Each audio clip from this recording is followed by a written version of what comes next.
മൂർത്തിത്വേ പരികൽപ്പിതഃ ശശഭൃതോ വർത്മാ പുനർജന്മനാമാത്മേത്യാത്മവിദാം ക്രതുശ്ച യജതാം ഭർത്താമരജ്യോതിഷാം. ലോകാനാം പ്രളയോദയസ്ഥിതിവിഭുശ്ചാനേകധായഃ ശ്രുതൗ വാചന്നഃ സദദാത്വനേകകിരണസ്ത്രൈലോക്യദീപോ രവിഃ.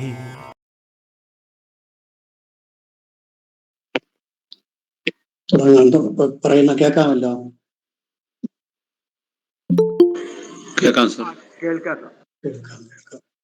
അപ്പോഴേ നമുക്ക് തുടക്കം തന്നെ ഒരു പ്രശ്നം എഴുതിക്കൊള്ളുക. ഒരു പ്രശ്നം എഴുതാൻ 4/8/2024 4/8/2024. എന്തെങ്കിലും കേൾക്കാൻ ബുദ്ധിമുട്ടുണ്ടെങ്കിൽ ഉടൻ പറഞ്ഞു തന്നു.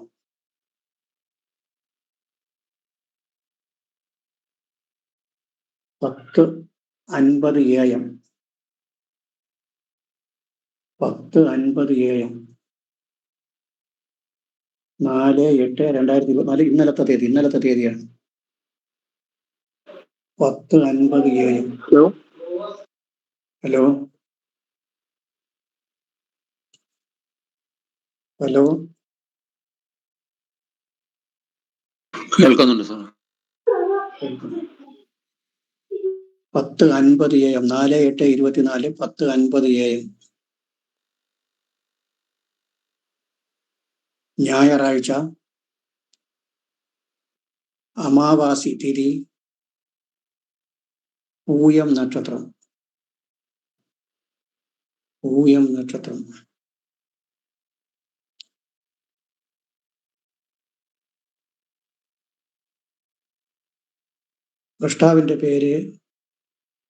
പ്രശ്നക്കാരന്റെ പേര് രമേശ്, തിരുവാതിര നക്ഷത്രം.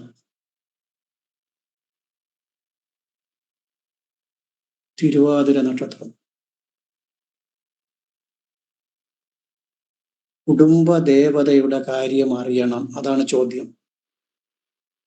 കുടുംബ ദേവതയെ കൊണ്ട് അനിഷ്ടതയുണ്ട്, അതറിയണം. കുടുംബ ദേവതയെ കൊണ്ട് അനിഷ്ടതയുണ്ട്, അതറിയണം. അതാണ് ചോദ്യം.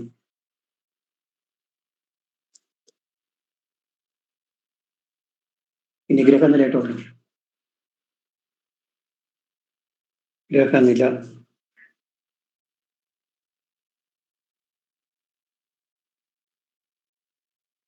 മീനത്തില് രാഹു, ഇടവത്തില് ഗുരുവും കുജനും, ഇടവത്തില് ഗുരുവും ചൊവ്വയും, കർക്കടകത്തില് രവിയും ചന്ദ്രനും,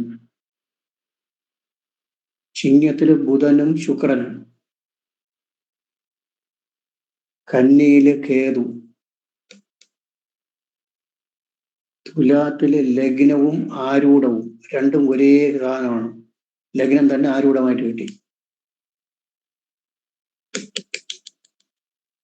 ധനുവില് മാന്നി, കുംഭത്തില് ശനി. ഒന്നുകൂടെ പറയാം. മീനത്തില് രാഹു, ഇടവത്തില് ഗുരുവും കുജനും, കർക്കടകത്തില് രവിയും ചന്ദ്രനും, ചിങ്ങത്തില് ബുധനും ശുക്രനും, കന്നിയില് കേതു, തുലാത്തില് ലഗ്നവും ആരൂഢവും, ധനുവില് മാന്നി, കുംഭത്തില് ശനി. ഇനി നവാംശകം കൂടി എഴുതിക്കൊള്ളു. ഇടവത്തില് 4 ഉണ്ട്. ശനി, ചൊവ്വ, ശുക്രൻ, കേതു. ശനി, ചൊവ്വ, ശുക്രൻ, കേതു. മിഥുനത്തില് ബുധൻ, കർക്കടകത്തില് ഗുരു, ചിങ്ങത്തില് ലഗ്നം,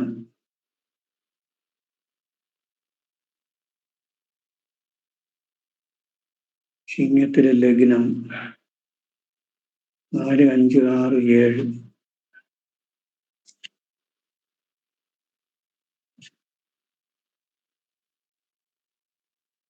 ബാക്കി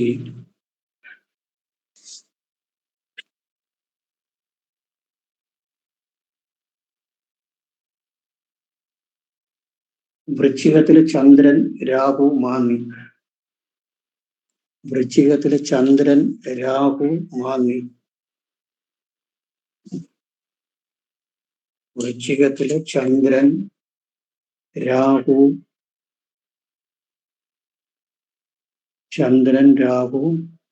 മാന്നി. ധനുവില് രവി.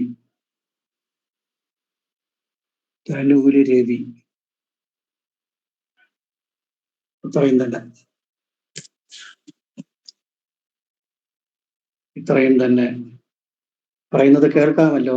ആരും ഒരാൾ മറുപടി പറയണം. കേൾക്കാമോ? കേൾക്കാം സർ. ചില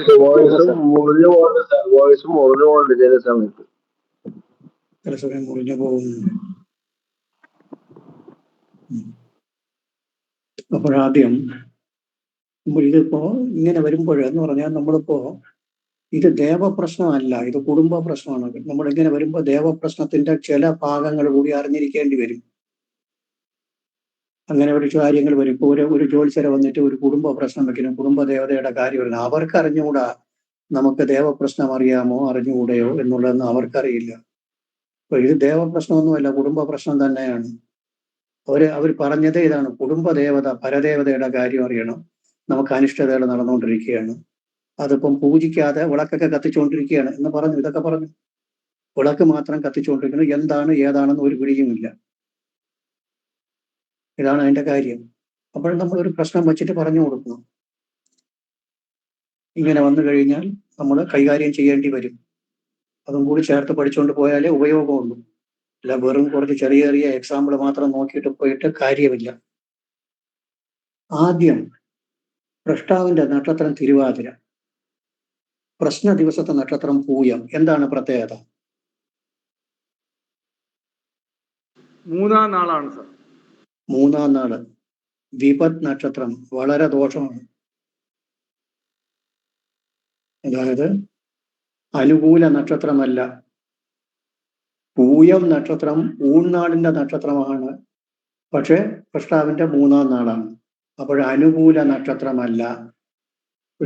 ആദ്യം എഴുതേണ്ടത് പ്രഷ്ടാവിന്റെ നക്ഷത്രം തിരുവാതിര, പ്രശ്ന ദിവസത്തെ നക്ഷത്രം പൂയം, മൂന്നാം നാള് അനുകൂല നക്ഷത്രമല്ല എന്നെഴുതി കൊടുക്കണം.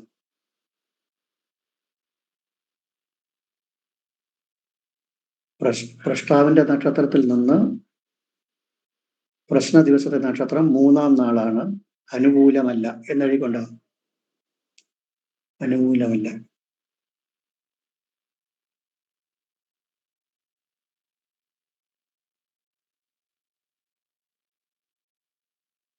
നക്ഷത്രം എന്താണ് സൂചിപ്പിക്കുന്നത്? കൃതപാപസഞ്ചയകരം എന്ന് വെച്ചാൽ നമ്മൾ അനുഭവിക്കാനുള്ള സമയങ്ങൾ, ദുരിതങ്ങൾ അനുഭവിക്കാനുള്ള ചെയ്തിട്ട് പോയ, അറിഞ്ഞോ അറിയാതെയോ നമ്മൾ ചെയ്തു പോയ കാര്യങ്ങളെ കുറിച്ച് ഉള്ള ദോഷങ്ങളുണ്ട്. അത് നമ്മൾ അറിയണം, അത് നമ്മൾ അനുഭവിക്കാനുള്ള സമയം എന്നർത്ഥം. നക്ഷത്രം കൃതപാപ സഞ്ചയകരത്തെ സൂചിപ്പിക്കുന്നു. സഞ്ചയകരം എന്ന് വെച്ചാൽ ക്യുമുലേറ്റീവ് എഫക്ട് ഓഫ് പാപ ഡീഡ്സ്. നമ്മളെ മുൻഗാമികളും ചെയ്തു പോയിട്ടുള്ള, അറിഞ്ഞോ അറിയാതെയോ ചെയ്തിട്ട് പോയിട്ടുള്ള തെറ്റുകളുടെയും പാപപ്രവൃത്തികളുടെയും ഫലം അറിയേണ്ട സമയം. അതാണ് കൃതപാപ സഞ്ചയകരം.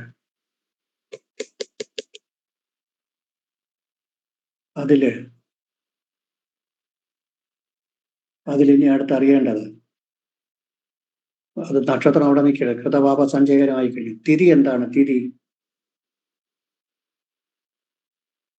തന്നെ പറയണം. അമാവാസി മാത്രമല്ല, വേറെ ഒരു പ്രത്യേകത ഉണ്ട് ഈ അമാവാസിക്ക്. എന്താണ്?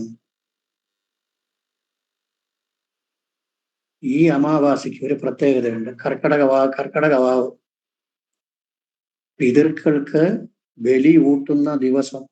ഒരു വർഷത്തേക്ക് വരുമ്പോൾ ഒരു വർഷത്തിൽ ഒരു ദിവസം പിതൃക്കളെ സ്മരിച്ചുകൊണ്ട് അവർക്ക് നമ്മൾ ചെയ്യുന്ന കർമ്മങ്ങൾ ചെയ്യുന്ന ആ ദിവസമാണ് വന്നിട്ടുള്ളത്.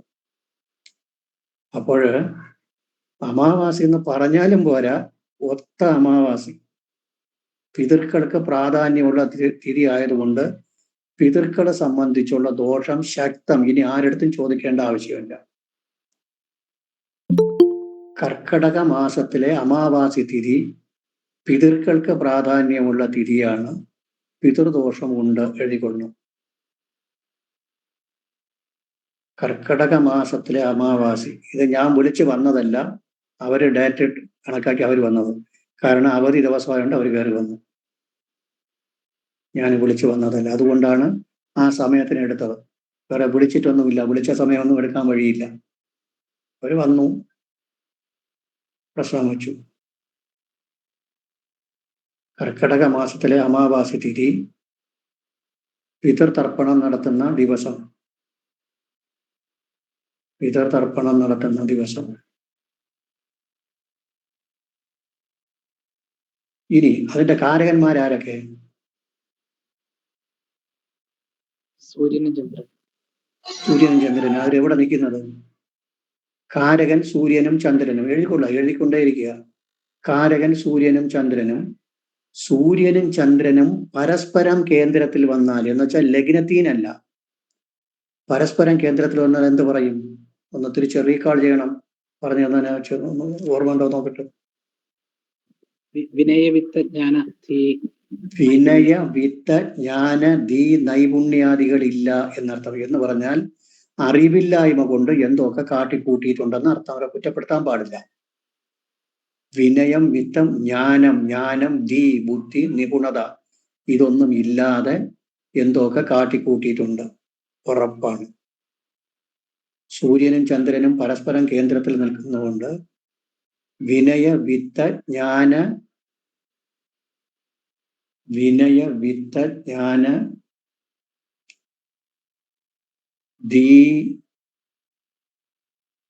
ധീ അല്ലെങ്കിൽ ബുദ്ധി, നൈപുണ്യം എന്നിവ ഇല്ലാതെ പ്രവർത്തിച്ചിട്ടുണ്ട്.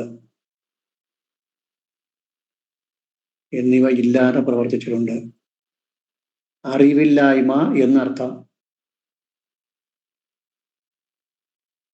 ഇനി അമാവാസി എന്ന് പറഞ്ഞു. ചന്ദ്രന്റെ ബലത്തിനെ കുറിച്ച് ഇനി പറയണോ? ചന്ദ്രൻ സ്വക്ഷേത്ര ബലവാൻ തന്നെ. ചന്ദ്രന് സ്വക്ഷേത്രത്തെ ബലം പറയാൻ പറ്റുമോ ഇവിടെ? ഇല്ല. ചന്ദ്രന് ബലമില്ല. ചന്ദ്രൻ തീർന്നു. സ്വക്ഷേത്രം പറഞ്ഞിട്ട് ഒരു കാര്യവുമില്ല. ചന്ദ്രൻ തീർന്നാണ് നിൽക്കുന്നത്. സൂര്യന്റെ പ്രത്യേകത എന്താണ്?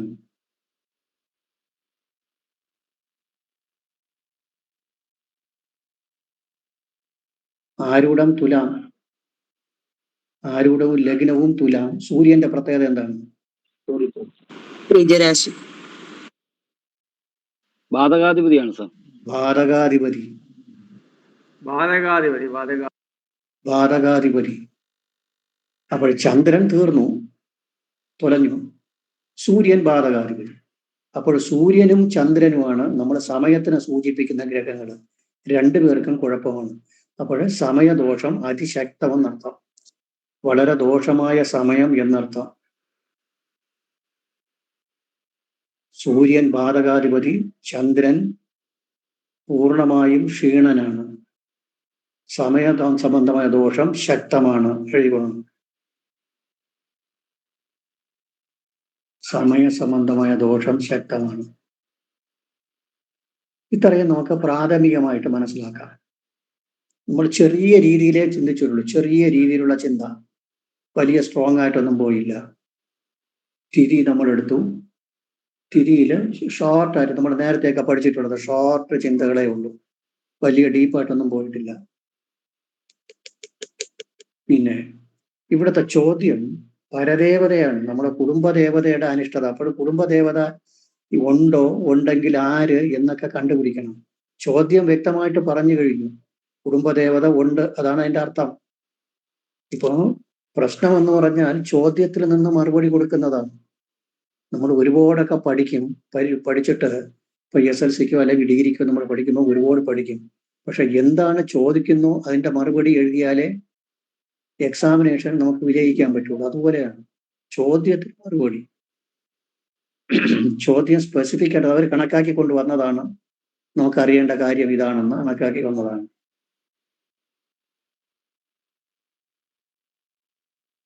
അപ്പോൾ ഈ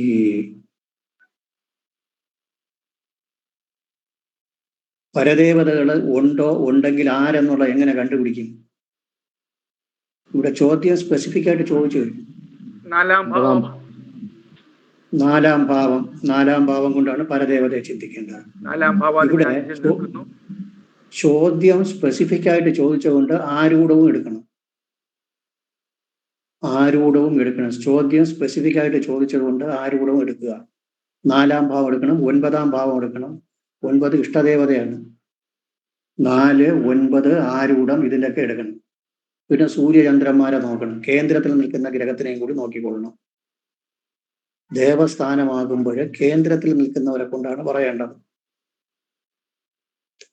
1 4-ാം ഭാവം, 9-ാം ഭാവം, 9 ഇഷ്ടദേവത, 4, 9. പിന്നെ ലഗ്നത്തിന്റെ കേന്ദ്രത്തിൽ നിൽക്കുന്നതും ലഗ്നാധിപതി ലഗ്നത്തിന്റെ കേന്ദ്രത്തിൽ നിൽക്കുന്നവരെയും നോക്കണം. അപ്പോൾ 4, 9 ഭാവങ്ങൾ എഴുതുന്നു. 4, 9 ഭാവങ്ങൾ, ആരൂഢത്തിന്റെ കേന്ദ്രത്തിൽ നിൽക്കുന്ന ഗ്രഹങ്ങൾ,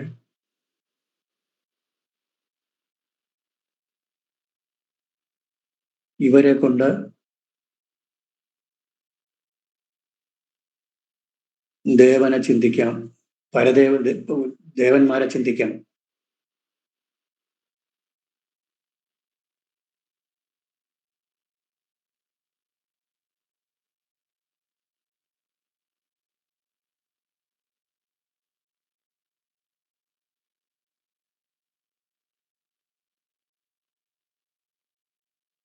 ഇനി അപ്പോൾ കേന്ദ്രത്തിൽ നിൽക്കുന്ന ആരൊക്കെ നോക്കണം? ആരൂഢത്തിന്റെ കേന്ദ്രത്തിൽ ആരൊക്കെ നിൽക്കുന്നത്? സൂര്യനും ചന്ദ്രനും. സൂര്യൻ ആരെയാണ് സൂചിപ്പിക്കുന്നത്? ശിവൻ. അർക്കശംഭുരു ഉദാകൃതോ അഖിലഗ്രഹേഷു അർക്കോ. ഇത് സൂര്യൻ ഏത് രാശിയിൽ നിന്നാലും ശിവനെ ചിന്തിക്കുക എന്നുള്ളതാണ്. ശിവനെ ചിന്തിക്കണം. ഇനി ചന്ദ്രൻ ബലമില്ലെങ്കിൽ കാളിയെ ചിന്തിക്കുക. അപ്പോൾ ഒരു ശിവരൂപം അവിടെ ഉണ്ട്. കേന്ദ്രത്തിൽ നിൽക്കുന്നത് ബാധയായിട്ടാണ് നിൽക്കുന്നത്. ബാധയായിട്ട് നിൽക്കാൻ കാരണം ഇപ്പോഴും പൂജകളൊന്നും ഇല്ല. അവിടെ ഒരു വിളക്ക് മാത്രം കത്തിക്കുന്നു. അത് ആർക്കെന്നോ ഒന്നും അറിഞ്ഞുകൂടാ. ഇവരെ മുൻഗാമികൾ അതാണ് പറഞ്ഞ വിനയ വിത്ത ജ്ഞാനധീ നൈപുണ്യാദികൾ ഇല്ല എന്ന് പറഞ്ഞത് 100% കറക്റ്റ്. ഇവരുടെ മുൻഗാമികൾ, ഇവരുടെ അച്ഛനും അപ്പൂപ്പനും ഒക്കെ കത്തിച്ചുകൊണ്ടിരുന്നു. അവരൊക്കെ എന്തൊക്കെ കൊടുത്തുകൊണ്ടിരുന്നു, പൂജയും കൊടുത്ത് നടത്തിക്കൊണ്ടിരുന്നു. അപ്പോൾ അടുത്ത തലമുറ വന്നപ്പോൾ ഒക്കെ ഉദ്യോഗസ്ഥരായി, അവർ പല സ്ഥലങ്ങളിലും ജോലിയായി, അവർക്ക് സമയമില്ല. അവർ വന്നപ്പോൾ ഇപ്പോഴും വിളക്ക് മാത്രം കത്തിച്ചുകൊണ്ടിരിക്കുന്നു. എന്ത് ഏതെന്നൊന്നും അറിഞ്ഞില്ല. അത് നമ്മൾ ക്ലിയർ ചെയ്ത് കൊടുക്കണം. എന്ത് ഏതെന്നൊന്നും അറിയില്ല. അപ്പോൾ സൂര്യൻ കേന്ദ്രത്തിൽ നിൽക്കുന്നത് എങ്ങനെ നിൽക്കുന്നു എന്നാണ് ചോദ്യം. ബാധയായിട്ട് നിൽക്കുന്നു. അതിന്റെ കാര്യം ഇപ്പോഴാരാധിക്കുന്നില്ല. അത് തന്നെ കാര്യം. ബാധാബന്ധത്തിലൊക്കെ നിൽക്കുമ്പോഴും അനിഷ്ടസ്ഥിതിയിൽ നിൽക്കുമ്പോഴും അതിപ്പോഴും പ്രാബല്യത്തിലില്ല എന്നർത്ഥം. ബാധയായിട്ടോ അനിഷ്ടസ്ഥിതിയിലോ നിൽക്കുമ്പോൾ ഇപ്പോഴും പ്രാബല്യത്തിലില്ല. ചന്ദ്രനും അങ്ങനെ തന്നെ. ചന്ദ്രൻ ക്ഷീണചന്ദ്രനാണ്, ബലമില്ല. അത് സൂര്യന്റെ കൂടെ, ബാധകാധിപന്റെ കൂടെ നിൽക്കുന്നു. ചന്ദ്രന് ബലമുണ്ടെങ്കിൽ ദുർഗയെ പറയാം, ബലമില്ലെങ്കിൽ കാളിയെ പറയണം. ചന്ദ്രന് ബലമുണ്ടെങ്കിൽ ദുർഗ, ബലമില്ലെങ്കിൽ കാളി. അപ്പോൾ ശിവരൂപവും ഭദ്രകാളി രൂപവുമാണ് അവിടെ വരുന്നത്. രണ്ട് സർ, ഇത് അമാവാസി തീരെ ബലമില്ലാത്തത് കൊണ്ട് ചാമുണ്ടിയം പറയാൻ പാടില്ലേ? ചാമുണ്ടി പറയണമെങ്കിൽ പൂക്കിൽ പറയുന്നത് ചന്ദ്രൻ ബലമില്ലാതെ വൃശ്ചികത്തിലോ മേടത്തിലോ വന്നാൽ ചാമുണ്ടിയെ പറയാമെന്നാണ്. ശരി സാർ. ചാമുണ്ടിയെ വേണമെങ്കിലും പറയാം. ചിലപ്പോൾ അവിടെ അവർ പറയാണ് നമ്മുടെ ചാമുണ്ടിയെയാണ് പൂജിച്ചുകൊണ്ടിരുന്നത് എന്ന് പറഞ്ഞാൽ അതേ വരുള്ളൂ. നിങ്ങൾ ചോദിച്ചത് കാര്യമായ ചോദ്യം. അതൊന്നും നമുക്ക് തറപ്പിച്ച് പറയാനൊന്നും പറ്റൂല. ചാമുണ്ടിയാണ് അല്ലെങ്കിൽ ചാമുണ്ടി അല്ല എന്ന് പറയാൻ പറ്റില്ല. ചിലപ്പോൾ നമ്മളിങ്ങനെ പറയും ഭദ്ര എന്ന് പറയുമ്പോൾ ഇല്ല, എൻ്റെ അമ്മാവൻ പൂജിച്ചുകൊണ്ടിരുന്നത് അല്ലെങ്കിൽ എൻ്റെ അച്ഛൻ പൂജിച്ചുകൊണ്ടിരുന്നത് ചാമുണ്ടിയാണ് എന്ന് പറഞ്ഞാൽ തീർച്ചയായിട്ടും ചാമുണ്ടിയായിരിക്കും. പക്ഷെ ഇവിടെ ചന്ദ്രൻ സ്വക്ഷേത്ര ബലവാനാണ്. സ്വക്ഷേത്രത്തിലാണ് നിൽക്കുന്നത്. ശുഭക്ഷേത്രത്തിലാണ് നിൽക്കുന്നത്. ശുഭക്ഷേത്രത്തില് സ്വന്തം ക്ഷേത്രത്തില് നിൽക്കുന്നത് കൊണ്ട് അതി ഉഗ്രരൂപിയൊന്നും വരില്ല. ശാന്ത സ്വരൂപിയുള്ള ഭദ്രയെ വരുള്ളൂ. അങ്ങനെയൊക്കെ എടുക്കണം. ഇതൊക്കെ വളരെ പാടാണ്. ദേവരൂപം ചിന്തിക്കുന്നത് ഭയങ്കര പ്രയാസമാണ്. ഏറ്റവും പ്രയാസകരമായ കാര്യമാണ്. അപ്പോൾ ശിവനെ പറയേണ്ട കാര്യം, ശിവൻ അല്ലെങ്കിൽ മാടനും ആയിക്കൊള്ളാം, ശിവന്റെ രൂപമാണ്. ശിവന്റെ രൂപം പറയാം. അതും ചന്ദ്രന്റെ രാശിയാകുമ്പോൾ സൂര്യൻ നിൽക്കുന്നത് കർക്കടകൻ രാശിയാകുമ്പോൾ ഒരു ബന്ധുക്ഷേത്രമാണ്. ബന്ധുക്ഷേത്രമാകുമ്പോൾ അത്ര മോശപ്പെട്ടതെന്ന് പറയാൻ പറ്റില്ല. സ്വക്ഷേത്രം ഉച്ചം കഴിഞ്ഞാൽ അടുത്ത് ബന്ധുക്ഷേത്രത്തിലാണ് നിൽക്കുന്നത്. അപ്പോൾ വളരെ മോശമൊന്നും പറയണ്ട, വളരെ മോശം പറയണ്ട സൂര്യൻ. അപ്പോൾ സൂര്യൻ ശിവന്റെ ഒരു ഭാവം. ബാധകാധിപനായ സൂര്യൻ 4-ാം ഭാവത്തിലേക്ക് ദൃഷ്ടിയുണ്ട്, ശനി കേന്ദ്രത്തിലേക്ക് ദൃഷ്ടിയുണ്ട്. പരദേവതാ കോപം. ബാധകാധിപൻ 4-മായിട്ട് ബന്ധപ്പെട്ട് കഴിയുക. ആ ബാധകാധിപന് സൂര്യന്റെ ചന്ദ്രന്റെയോ ചൊവ്വയുടെയോ ബന്ധവും വന്നാൽ കളരിമൂർത്തികൾ, പുരാതനന്മാർ ആരാധിച്ചു വന്ന കളരിമൂർത്തികൾ എന്നർത്ഥം.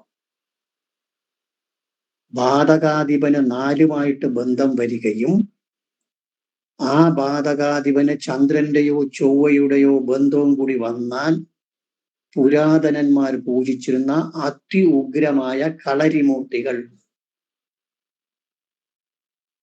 അത് ചോദിച്ചപ്പോൾ അവർക്ക് ഒരു പിടിയുമില്ല. സാറേ, കൂടാതെ 9-ാം ഭാവാധിപൻ ബാധയിൽ നിൽക്കുന്ന കാരണം നേരത്തെ ആരാധിച്ചിരുന്ന അത് വേറെ വിഷയം. അത് നമ്മൾ അവിടെ വന്നില്ല. ഇത് തീർത്തിട്ടിട്ടേ അവിടെ വരാവും. അത് വേറെ ഉണ്ട്. ഒരു നല്ല പ്രശ്നമാണ്. ഭദ്രകാളി എന്ന് പറയുമ്പോൾ ശിവരൂപം കൂടെയാണ്. അപ്പം ശിവനും പാർവതിയുടെ ഒരു ചണ്ടാല രൂപം എന്ന് പറയുമ്പോൾ ഭദ്രകാളി ഒക്കെ പറഞ്ഞൂടെ സാറേ? ഭദ്രകാളി. അതിന് വേറെ ഒരുപാട് നിയമമുണ്ട്. സൂര്യനെ കൊണ്ട് പറയുമ്പോൾ സൂര്യന്റെ കേന്ദ്ര ത്രികോണങ്ങളിൽ ചന്ദ്രൻ നിന്ന് കഴിഞ്ഞാൽ അർദ്ധനാരീശ്വരനെ പറയും. ഇവിടെ അർദ്ധനാരീശ്വരനൊന്നും പറയണ്ട. രണ്ട് രൂപമായിട്ട് എടുത്തതുകൊണ്ട് അർദ്ധനാരീശ്വരനെ പറയണ്ട. ചൊവ്വ കേന്ദ്രത്തിലോ ത്രികോണത്തിലോ, സൂര്യന്റെ കേന്ദ്രത്തിലോ ത്രികോണത്തിലോ ചെയ്തു കഴിഞ്ഞാൽ ഭൈരവി സമേതനായ ഭൈരവനെ പറയണം. ബുധൻ നിന്ന് കഴിഞ്ഞാൽ ശങ്കരനാരായണൻ, വ്യാഴം നിന്ന് കഴിഞ്ഞാൽ മൃത്യുഞ്ജയൻ, ശുക്രൻ നിന്ന് കഴിഞ്ഞാൽ നടരാജൻ, ശനി നിന്ന് കഴിഞ്ഞാൽ കിരാത ശിവൻ, ശുക്രനും വ്യാഴവും കൂടി നിന്ന് കഴിഞ്ഞാൽ ദക്ഷിണാമൂർത്തി. ഇതാണ് അതിന്റെ നിയമം. ഇവിടെ ഈ സൂര്യന്റെ ത്രികോണത്തിലോ കേന്ദ്രത്തിലോ ശനി നിന്നിരുന്നെങ്കിൽ കിരാത ശിവനെ പറയാം. അത് ഇവർ തമ്മിലുള്ള ബന്ധം. അല്ലെങ്കിൽ ശനിയുടെ വർഗത്തിൽ വന്നാലും പറയാം. ശനിയുടെ വർഗത്തിൽ സൂര്യൻ വരാൻ വഴിയില്ല. സൂര്യൻ നിൽക്കുന്നത് ചന്ദ്രന്റെ രാശിയില്, സൂര്യന്റെ ദ്രേക്കാണം, സൂര്യന്റെ ഹോര, നവാംശകാധിപൻ വ്യാഴം, ദ്രേക്കാണാധിപൻ ചൊവ്വ, ത്രിംശാംശകാധിപൻ യുഗ്മരാശിയിൽ. ശനി വരൂല. എന്തായാലും ശനിയായിട്ട് ഒരു ബന്ധവുമില്ല. അപ്പോൾ വരുന്നത് സൂര്യൻ ശിവരൂപം തന്നെയാണ്. അതായത് സൂര്യൻ നിൽക്കുന്നത് ബന്ധുക്ഷേത്രത്തില് ആയതുകൊണ്ട്, ശുഭക്ഷേത്രം ബന്ധുക്ഷേത്രത്തിലായതുകൊണ്ട് ശിവന്റെ രൂപം തന്നെ വരുള്ളൂ. ശിവനോ അല്ലെങ്കിൽ മാടൻ തമ്പുരാൻ പറയണ്ട, ശിവൻ പറഞ്ഞാൽ മതി. ശിവനെ തന്നെ പറയണം. ശിവനെയാണ് പറയേണ്ടത്. ചന്ദ്രൻ അമാവാസിയാണെങ്കിലും സ്വക്ഷേത്രമാണ്, ശുഭക്ഷേത്രമാണ്. അതുകൊണ്ട് ശാന്തസ്വരൂപിണിയായ ഭദ്രയെ തന്നെ പറയണം. ശാന്തസ്വരൂപിണിയായ ഭദ്രയെ പറയണം.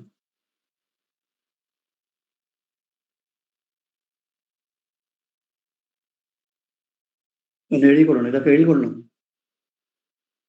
സൂര്യൻ ബന്ധുക്ഷേത്രത്തിൽ നിൽക്കുന്നത് കൊണ്ട് ശിവരൂപം പറയാം.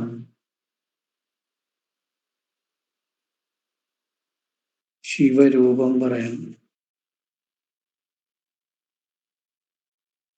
ചന്ദ്രൻ ബലമില്ലെങ്കിലും സ്വക്ഷേത്രവും ശുഭക്ഷേത്രത്തിലും നിൽക്കുന്നത് കൊണ്ട് സ്വക്ഷേത്രവും ശുഭക്ഷേത്രത്തിൽ നിൽക്കുന്നത് കൊണ്ട്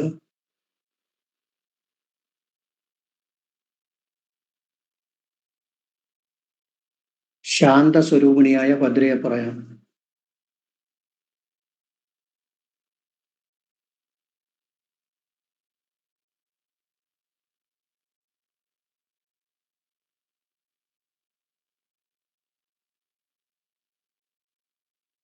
ശാന്തസ്വരൂപിണിയായ ഭദ്രയെ പറയാം.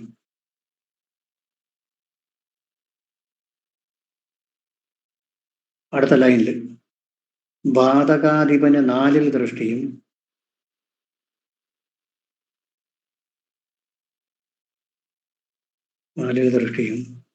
ആ ബാധകാധിപന് ചന്ദ്രന്റെ യോഗവും ഉള്ളതുകൊണ്ട്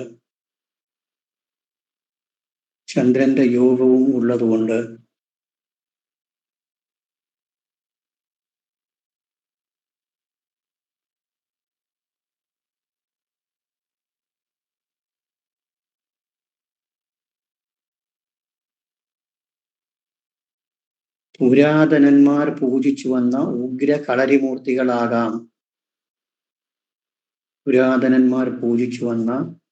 ഉഗ്ര കളരിമൂർത്തികളാകാം.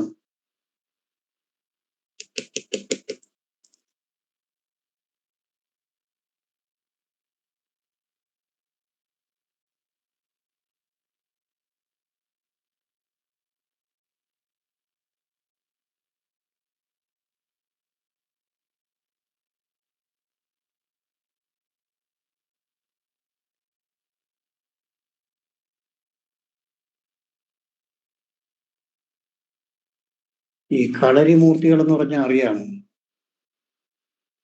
കളരിയായിട്ടൊക്കെ ബന്ധപ്പെട്ട് അവിടെ പഠനവും കാര്യവും കളരിയും മുറകളും പഠനവും കാര്യമൊക്കെ വരുന്ന ഒരു രംഗമാണ് വരുന്നത്.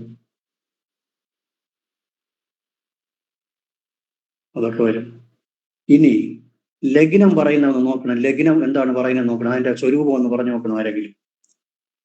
ലഗ്നത്തിന്റെ കർക്കടകന്റെ തുലാം രാശിയുടെ സ്വരൂപം ഒന്ന് പറഞ്ഞു നോക്കണം ആരെങ്കിലും.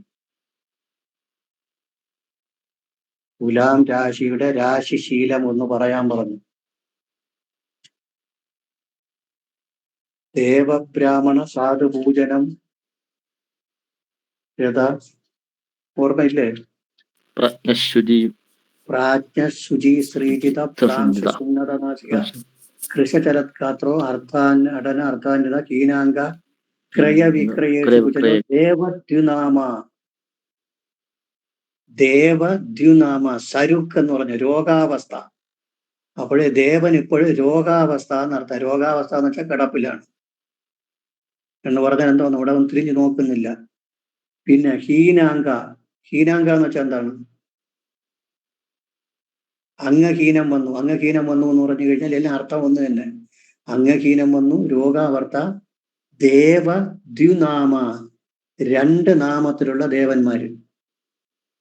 അപ്പോൾ ഈ 2 പേരുമാണ് അവിടെ പ്രധാനപ്പെട്ട ദേവന്മാരെന്നർത്ഥം. അതുകൊണ്ടാണ് ഞാൻ അവിടെ കയറി പിടിച്ചത്. ഇതിനെ മുന്നിൽ കണ്ടുകൊണ്ടാണ് സൂര്യനെയും ചന്ദ്രനെയും പിടിക്കേണ്ട കാരണം. വേറെ ആരും കേന്ദ്രത്തിലില്ല.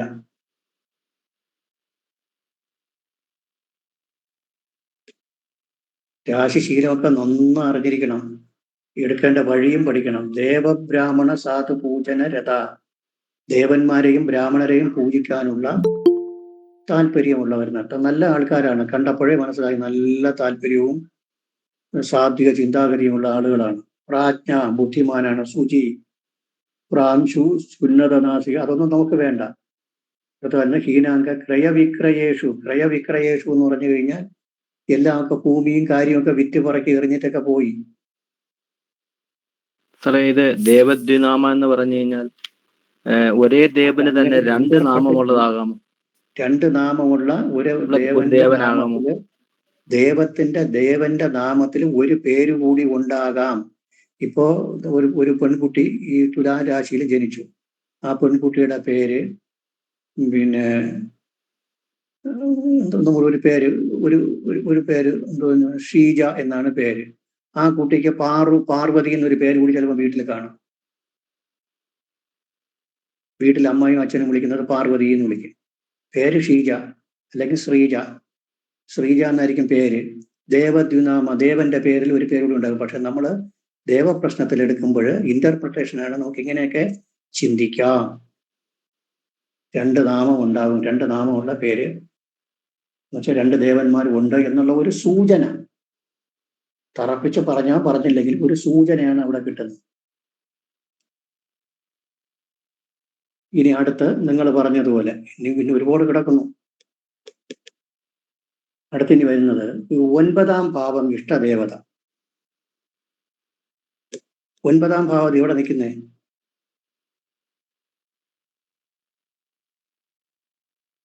ബാധയില്. ബാധ സ്ഥാനത്ത് അടി കുറച്ച് നിൽപ്പുണ്ട്. അതൊരു കടുത്ത ദോഷം തന്നെയാണ്. 9ാം ഭാവവതി ബാധാ സ്ഥാനത്ത് തന്നെ നിൽപ്പുണ്ട്. അപ്പോഴത് ആരായിരിക്കാമെന്ന് ചിന്തിക്കണം. അത് നല്ലൊരു ജോലിയാണ്.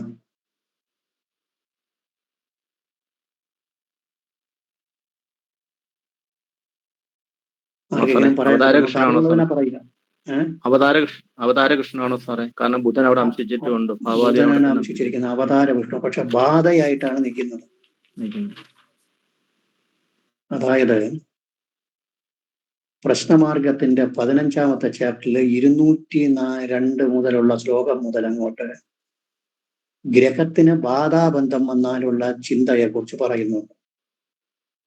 205 മുതലുള്ള ശ്ലോകങ്ങളിൽ 205 മുതൽ 202 മുതലോ ആണ്. അതിന് ഓരോ രാശിയിലും അത് വലിയ പാടാണ്. പഠിക്കാൻ ഭയങ്കര പ്രയാസമാണ്. ഒരുപാട് മെനക്കെടണം. അതിൽ പറയുന്നുണ്ട്, ബുധൻ ബാധാബന്ധത്തോടുകൂടി ചിങ്ങം രാശിയിൽ നിന്നാൽ പന്നക കന്യക എന്ന് വെച്ചാൽ നാഗകന്യക എന്നർത്ഥം. പന്നകത്തിന്മേൽ ശയിക്കും പത്മനാഭ. പന്നകം എന്ന് പറഞ്ഞാൽ നാഗം.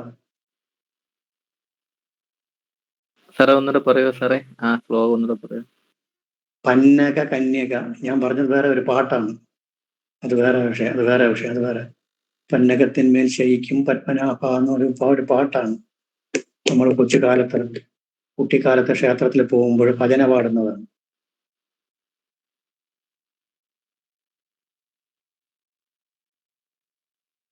അതൊക്കെ ഓർമ്മ വരുന്നു ഇപ്പോഴും. ഇവിടെ ഞാൻ പറഞ്ഞു വരുന്നത്, ബാധാബന്ധത്തോടു കൂടി ബാധകാധിപനായിട്ടോ ബാധാരാശിയിലോ ബുധൻ ചിങ്ങൻ രാശിയിൽ വന്നു കഴിഞ്ഞാൽ പന്നക കന്യകയെ പറയാം. അതിന്റെ ശ്ലോകം വേണമെങ്കിൽ ഇനിയിപ്പോ എനിക്ക് എടുക്കാം, ബുക്ക് എടുക്കാൻ എൻ്റെ നമ്പർ വേണമെങ്കിൽ ഇപ്പൊ പറഞ്ഞു തരാം. എന്തായാലും ക്ലിയർ ആക്കോട്ടെ. പഠിക്കാൻ പ്രിപ്പയർ ചെയ്യാൻ താല്പര്യമുള്ള ആൾക്കാരുണ്ട്, അവർക്ക് വേണ്ടിയിട്ട്. അതല്ലെങ്കിൽ പോലും നമ്മൾ പ്രിപ്പയർ ചെയ്ത് പോയാലേ മതിയാവും. 100, 196,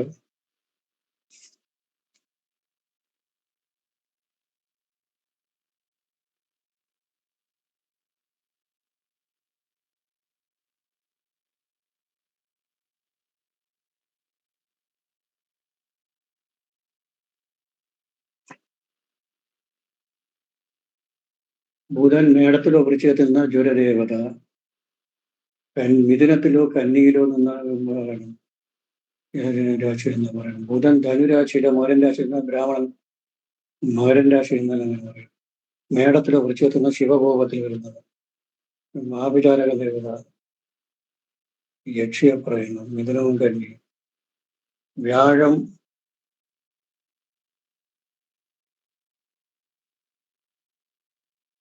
പന്നക കന്യക, എനിക്കത് വ്യക്തമാണ്. ബുധൻ ധനുരാശിയിലോ മീനൻ രാശിയിലോ എന്നാൽ ബ്രാഹ്മണൻ പൂജയുന്നുണ്ട്.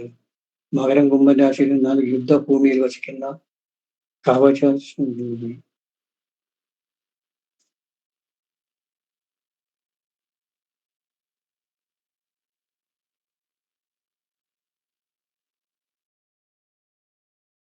സിംഹേ പന്നക കന്യക 216 ശ്ലോകത്തില് 3-ാമത്തെ വരി.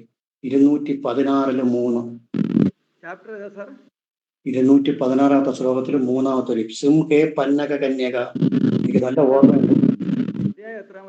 ഞാൻ പറഞ്ഞത് സിംഹേ പന്നക കന്യക എന്ന് പറയുന്നുണ്ട്. അപ്പോൾ നാഗർ കോപം കൊണ്ട് എന്നുള്ളത് ഉറപ്പായി. ഇനി വേറെ ആരെ കൂടി നോക്കണം? നാഗർ കോപം ഉണ്ടെങ്കിൽ ഇനി വേറെ ആരെ കൂടി നോക്കണം? രാഹുവിനെ കൂടെ. വേറെ ആരെ കൂടി നോക്കണം? സാറേ രാഹുവിനെ കൂടെ നോക്കും. ഹലോ,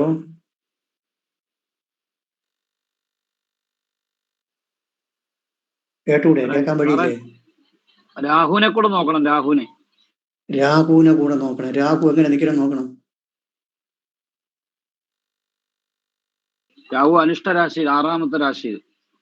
6ാമത്തെ രാശിയില് അവിടെ ഒരു പ്രത്യേകതയുണ്ട്, വളരെ സൂക്ഷിച്ചാലേ കിട്ടുള്ളൂ. രാഹുവിന്റെ ഒരു സൈഡ് ശനി നിൽക്കുന്നു, മറു സൈഡ് ശനിയുടെ ദൃഷ്ടിയുണ്ട്. അപ്പോൾ ഒരു പാപ മധ്യസ്ഥിതി പറയാം. ശനിക്ക് അങ്ങനെ ഒരു പ്രത്യേകത ഉണ്ട്. ശനി ഒരു സ്ഥലത്ത് നിന്ന് കഴിഞ്ഞാൽ അതിന്റെ അപ്പുറത്ത് കൂടി ദൃഷ്ടി പതിക്കും, അപ്പുറവും ഇപ്പുറവും കൈയടക്കും. ശനിക്ക് 3 ദൃഷ്ടിയുണ്ടല്ലോ. അപ്പോൾ ശനി മേടത്തിലെ ദൃഷ്ടിയുണ്ട്. അപ്പോൾ ഫലത്തിൽ രാഹുവിനൊരു പാപ മധ്യസ്ഥിതി പറയാം, മോശമാണ്. ഈ പൃച്ഛകന്റെ ഭാര്യയ്ക്ക് എന്തെങ്കിലും രോഗമുണ്ടോ സാറേ? വൃശ്ചകന്റെ ചോദ്യം ദേവന്റെ കാര്യത്തിലാണ് ചോദ്യം ആയതുകൊണ്ട് ഞാൻ അതൊന്നും ഇടക്കിയിട്ടില്ല. ചിലപ്പോൾ ഉണ്ടാവാം. ശുക്രൻ ഔട്ടായി, ശുക്രന് ശനിയുടെ ദൃഷ്ടിയും ശുക്രന് ബുധന്റെ വരുന്നുണ്ട്. 7ാം ഭാവപതി അനിഷ്ടതയിൽ പോയി. ഏഴാം ഭാവാധിപന് ഗുളിക ഭവനാധിപത്യം വെച്ച് 6ാം ഭാവാധിപനുള്ള യോഗം ഉള്ളതുകൊണ്ട് ചോദിച്ചു. തന്നെ അതൊക്കെ വരാം. അതൊന്നും നമ്മളവിടെ ഇളക്കിയില്ല. നമുക്ക് ദേവന്റെ കാര്യത്തിലേക്ക് കടന്ന് നമ്മളങ്ങ് പോയി. ചോദ്യം സ്പെസിഫിക് ആയിട്ട് ചോദിച്ചത് കൊണ്ട് പിന്നെ അങ്ങോട്ടൊന്നും കടന്നില്ല. അപ്പോൾ പന്നക കന്യക അത് ബാധാസ്ഥാനത്താണ് നിൽക്കുന്നത്. ബാധാസ്ഥാനത്ത് നിൽക്കുമ്പോൾ അതിന്റെ കോപം ഉണ്ടെന്നർത്ഥം. ഇത് ബാധകാധിപൻ 9ാം ഭാവവുമായിട്ടുള്ള ബന്ധം വന്നാൽ മുൻപ് ആരാധിച്ചിരുന്നു എന്നും ഇപ്പോഴാരാധിക്കുന്നില്ല എന്നും അതിന്റെ കോപമുണ്ടെന്നും അതിനെ വീണ്ടും ആരാധിക്കണമെന്നാണ് അതിന്റെ അർത്ഥം. അപ്പോൾ മുൻകാലങ്ങളിൽ നാഗാരാധന ഉണ്ടായിരുന്നു എന്നർത്ഥം. അപ്പൊ നാഗകന്യകയാവട്ടെ, നാഗരാജാവട്ടെ, നാഗയക്ഷിയാവട്ടെ, എന്താവട്ടെ, അല്ലെങ്കിൽ ഏത് നാഗങ്ങളോ ആവട്ടെ, ശൈവനാഗമോ വൈഷ്ണവനാഗങ്ങളോ ഏതോ ആയിക്കൊണ്ടുപോട്ടെ, അപ്പോഴോ അത് ഒരു ബാധയായിട്ടാണ് നിൽക്കുന്നത്. അതിന്റെ ദോഷം ഉണ്ട്. 9ാം ഭാവാധിപതി ബാധാസ്ഥാനത്ത് നിൽക്കുന്നത് കൊണ്ട് എഴുതണം.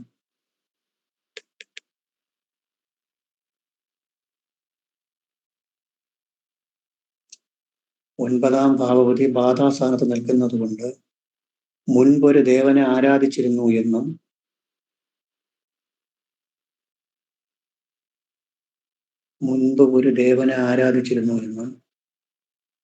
ഇപ്പോഴാരാധിക്കുന്നില്ല എന്നും അതിന്റെ കോപമുണ്ടെന്നും പറയാം.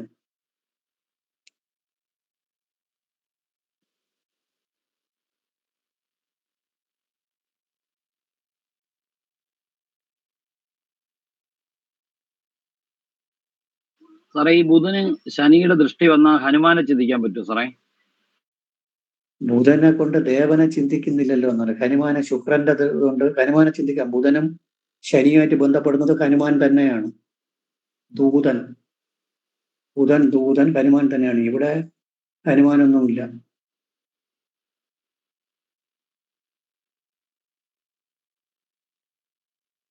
സാറേ ഈ ചന്ദ്രനും സർപ്പവും 2ൽ അംശിച്ചിരിക്കുന്ന സാർ ഇപ്പൊ പറഞ്ഞിരിക്കുന്നതിന്റെ സൂചനയാണോ? കുടുംബം ചന്ദ്രനും സർപ്പനും 2ൽ അംശിച്ചിരിക്കുന്ന അംശകാധിപനെ പിടിക്കണം. അംശിച്ചെന്ന് വന്നിട്ട് കാര്യമൊന്നുമില്ല. ചുമ്മാ അംശകത്തിനെയൊക്കെ പിടിച്ചുകൊണ്ട് പോയാൽ തെറ്റും. നമ്മൾ പറയുന്നത് അത്രയും തെറ്റിപ്പോവും. വേറെ ഏതെങ്കിലും റൂട്ട് പോവും. അവിടെയൊന്നും കിടക്കില്ല. ബുധൻ ചിങ്ങം രാശിയിൽ ബാധാബന്ധത്തിൽ നിൽക്കുന്ന ബുധൻ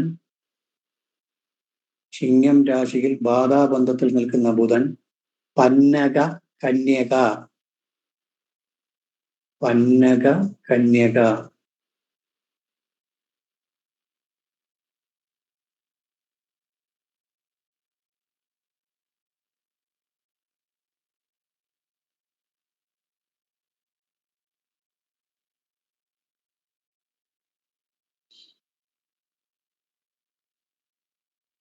പന്നക കന്യക, നാഗ കന്യക എന്നർത്ഥം.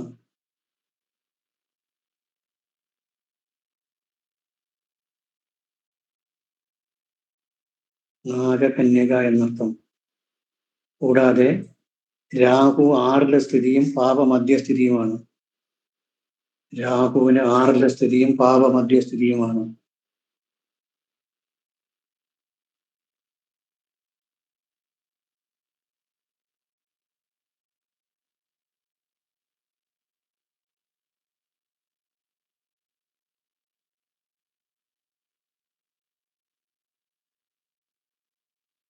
ഇനി അടുത്തത്, ഈ ലഗ്നവും ആരൂഢവും ഏതാണ്?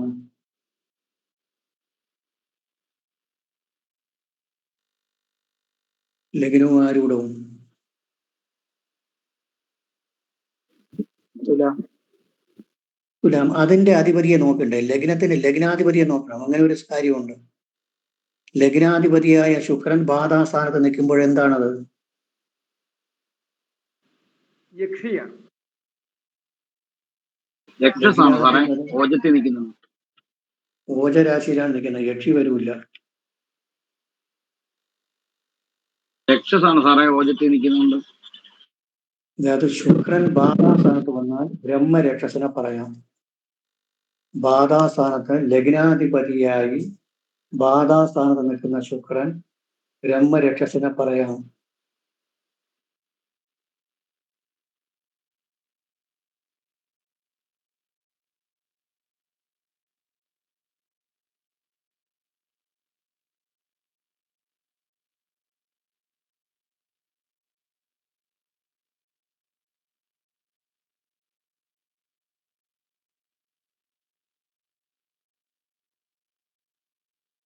സാറേ ഇവിടെ സർപ്പന് രാഹുവിന് പാപമധ്യസ്ഥിതി സാർ പറഞ്ഞു. പക്ഷെ മേടത്തിൽ ആരും ഇല്ലത് സാറേ, ഇടയ്ക്ക് പറയാമോ?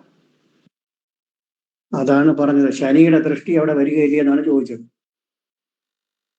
അതും മതിയല്ലേ സാർ? അതും പാപമധ്യമാണ്. മതി മതി മതി മതി, ധാരാളം മതി. ശനിയുടെ ദൃഷ്ടി അവിടെ വരുന്നു. ശനിക്ക് അങ്ങനെ ഒരു പ്രത്യേകത ഉണ്ട്, അപ്പുറവും ഇപ്പുറവും നിൽക്കുന്നിടത്ത് നോക്കിയിട്ട് അതിന്റെ അപ്പുറത്ത് കൂടി എത്തി നോക്കും. അതാണ് പാപമധ്യസ്ഥിതി. മനസ്സിലായെന്നുള്ള രീതിയിലാണ് ഞാൻ പിന്നെ എന്നെ എക്സ്പ്ലെയിൻ ചെയ്യാൻ പോകാത്തത്. ശുക്രൻ ബ്രഹ്മരക്ഷസനെ സൂചിപ്പിക്കുന്നു. ബാധാസ്ഥാനത്ത് നിൽക്കുന്ന ശുക്രൻ ബ്രഹ്മരക്ഷസനെ സൂചിപ്പിക്കുന്നു. ഇനി വേറെ ഒരു ബുക്കിൽ വേറെ പറയുന്നുണ്ട്, ചിങ്ങം രാശിയില് ബാധാസ്ഥാനത്ത് നിൽക്കുന്ന ശുക്രൻ കുക്ഷിശാസ്താവ്. കുക്ഷിശാസ്താവ് എന്ന് പറഞ്ഞാൽ, നിങ്ങൾ വേറെ ഒരു കാര്യമുണ്ട്, ഇവിടെ ശനിയുടെ ദൃഷ്ടി കിടക്കുകയാണ്. ഒരാളാരോ ചോദിച്ചു, ശനിയുടെ ദൃഷ്ടി കിടക്കുമ്പോൾ ഹനുമാനെ പറയാന്ന് പറഞ്ഞു. ശനിയുടെ ദൃഷ്ടി കിടക്കുന്നുണ്ട്. കുക്ഷിശാസ്താവ് എന്ന് പറയുന്നത് ഒരു സംസ്കൃത വാക്കാണ്, കുട്ടിച്ചാത്തൻ എന്നുള്ള അർത്ഥമാണ്. അതിന്റെ ഒരു ചായൽ കൂടി വരാനൊരു ചാൻസ് ഉണ്ട്. അതായത് ബാധാസ്ഥാനത്ത് ചിങ്ങം രാശിയില്, ബാധാബന്ധത്തില് ചിങ്ങം രാശിയിൽ വരുന്ന ശുക്രനെ കൊണ്ട് കുക്ഷിശാസ്താവ് അല്ലെങ്കിൽ കുട്ടിച്ചാത്തനെ പറയാം എന്നൊരഭിപ്രായമുണ്ട്. എഴുതിക്കൊള്ളണം.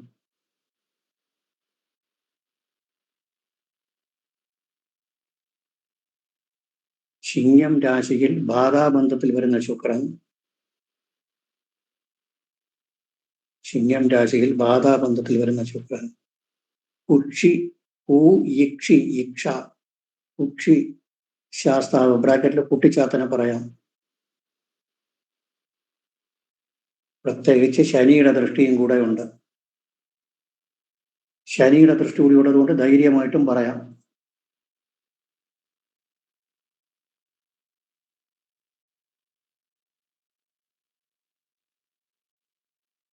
ശനിയുടെ അംശകാധിപനാര്?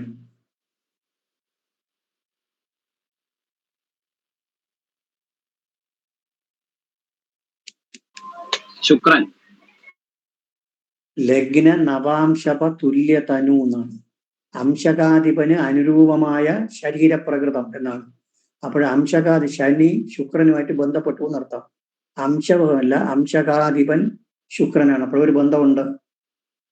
ശുക്രന്റെ അംശകാധിപനും ശുക്രൻ തന്നെ, ശനിയുടെ അംശകാധിപനും ശുക്രൻ തന്നെ. അപ്പോഴങ്ങനെയും വരുന്നുണ്ട്.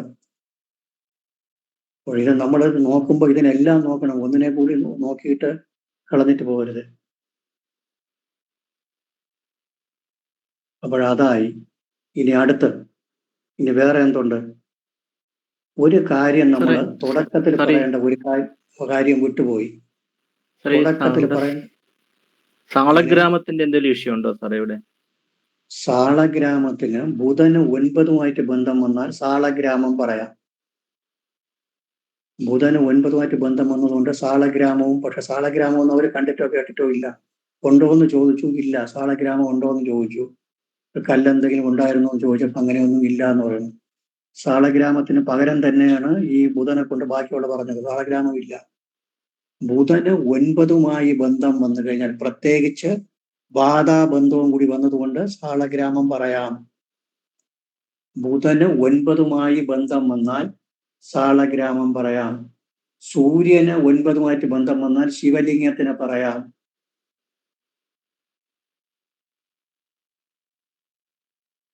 ഇത് സാളഗ്രാമം ഇല്ല.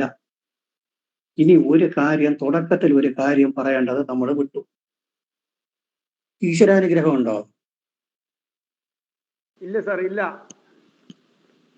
അത് ആദ്യം അടിക്കേണ്ടതായി. കുജയോഗം. വ്യാഴം 8 പോയി. അതിന്റെ കാര്യം എന്താണെന്ന് നോക്കണം.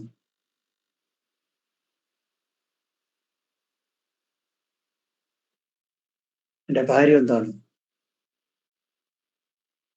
വ്യാഴത്തിന്റെ രാശിയിൽ ആരൊക്കെ നിൽക്കുന്നേ? ഗുളികനും രാഹു. ഗുളികനും രാഹു. അതായത് ഒരു ബുക്കിൽ ഞാൻ വായിച്ചിട്ടുള്ളതാണ്, നമ്മൾ ശ്ലോകം എന്ന് പറഞ്ഞുകൂടാ.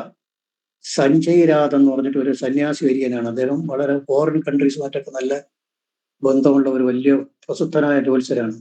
രാഹു, വ്യാഴത്തിന്റെ രാശിയിൽ രാഹു വന്നാൽ തന്നെ ശാപം എന്നാണ് പറയുന്നത്, ബ്രഹ്മശാപം എന്നാണ്. വ്യാഴവും രാഹുവുമായിട്ട് ബന്ധപ്പെടുക, വ്യാഴവും ചൊവ്വയുമായിട്ട് ബന്ധപ്പെട്ട് കഴിഞ്ഞാൽ അത് ശാപത്തിന്റെ ലക്ഷണമാണ്. ഇവിടെ വ്യാഴത്തിന്റെ രാശിയിൽ രാഹു നിൽപ്പുണ്ട്, വ്യാഴം ചൊവ്വയുടെ കൂടെയും നിൽപ്പുണ്ട്. അനിഷ്ടസ്ഥിതി, ശാപമാണ്, ബ്രഹ്മശാപം.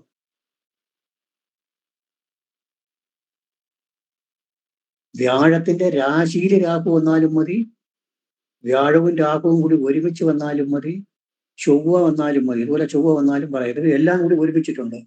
വ്യാഴത്തിന് അനിഷ്ടസ്ഥിതി, ചൊവ്വയുടെ യോഗം, വ്യാഴത്തിന്റെ രാശിയിൽ രാഹു. അപ്പോൾ അതാണ് ഇവിടെ രാഹുവും മാന്തിയും ഉണ്ട്. അതാണ് ഈശ്വരാനുഗ്രഹം നഷ്ടപ്പെടാനുള്ള കാരണം. എഴുതിക്കൊള്ളണം.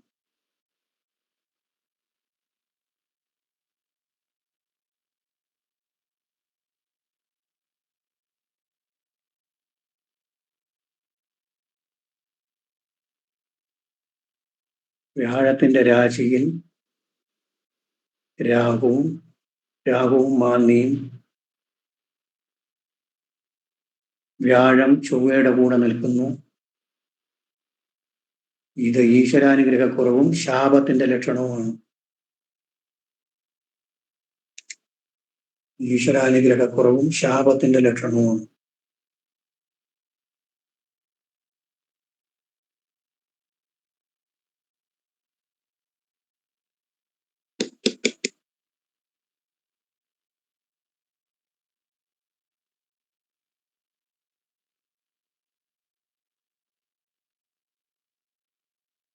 ഈ വ്യാഴത്തിന്റെ രാശിയിൽ രാഹു വന്നാൽ എന്ത് പറയാം? എന്തിന്റെ പ്രസൻസ് പറയാം?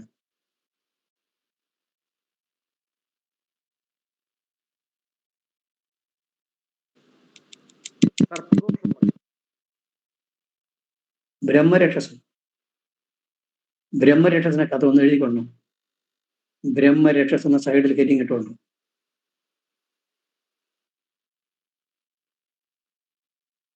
ബ്രഹ്മരക്ഷസ് ഉണ്ടോ എന്നുള്ള കണ്ടുപിടിക്കുന്നത് എങ്ങനെ? അറിയാമോ ആർക്കെങ്കിലും? അറിയാമോ? ഗുരുവിനും ശുക്രനോ ബാധാബന്ധം വന്നാൽ ബ്രഹ്മരക്ഷസ് പറയുന്നത്. എഴുതിക്കൊള്ളു. 1 ബ്രഹ്മരക്ഷസ്. 1 ഗുരുവിന്റെയോ ശുക്രന്റെയോ രാശിയിൽ മാന്നി വരിക. ഗുരുവിന്റെയോ ശുക്രന്റെയോ രാശിയിൽ മാന്നി വരിക.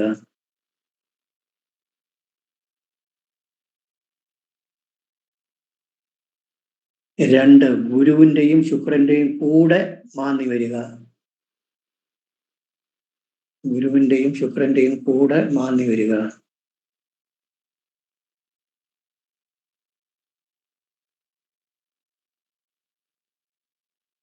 3 ബാധാസ്ഥാനത്ത് ഗുരുവോ ശുക്രനോ വരിക.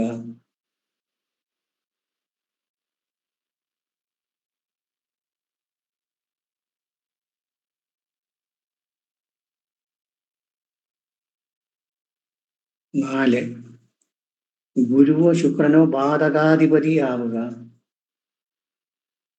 ഗുരുവോ ശുക്രനോ ബാധകാധിപതിയാവുക.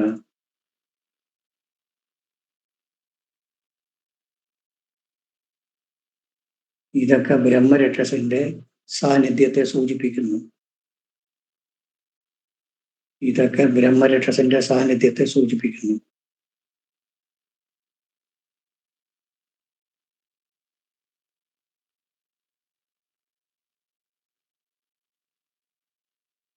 ഇനി ഇതിനെ കൊണ്ടുള്ള ദോഷം എന്തൊക്കെയാണ് അതും കൂടി അറിയണമില്ല.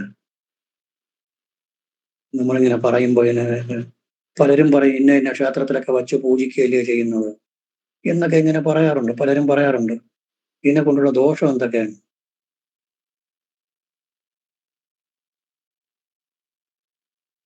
വളർത്തുമൃഗങ്ങളൊക്കെ മരിക്കുന്നത്. ഇത് കൊണ്ടുള്ള ദോഷങ്ങൾ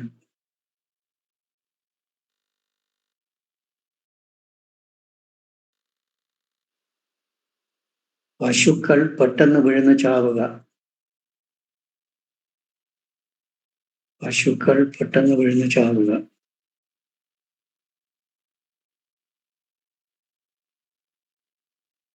2 സന്താനക്ലേശം, വിവാഹ തടസ്സം എന്നിവ ഉണ്ടാക്കുക. സന്താനക്ലേശം, ക്ലേശം എന്ന് വെച്ചാൽ ഇല്ലാതെ വരാം, ഉള്ളത് നഷ്ടപ്പെടാം, ഇതൊക്കെ വരാം. സന്താനക്ലേശം, വിവാഹ തടസ്സം എന്നിവ ഉണ്ടാക്കുക.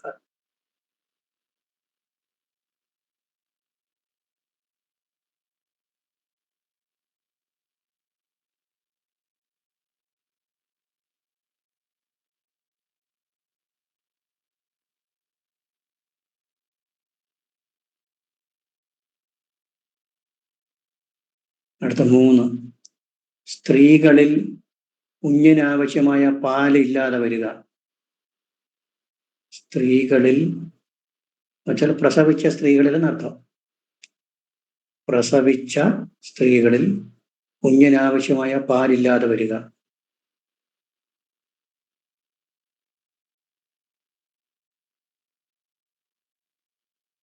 അടുത്തത് ഉന്മാദ ലക്ഷണം കാണിക്കുക. ഉന്മാദ ലക്ഷണം കാണിക്കുക.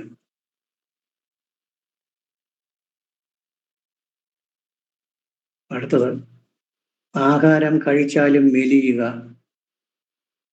ആഹാരം കഴിച്ചാലും മെലിയുക. ആഹാരം കഴിച്ചില്ലെങ്കിലും തടിക്കുക, പൊണ്ണത്തടി ഉണ്ടാവുക, അല്ലെങ്കിൽ തീരെ മെലിയുക.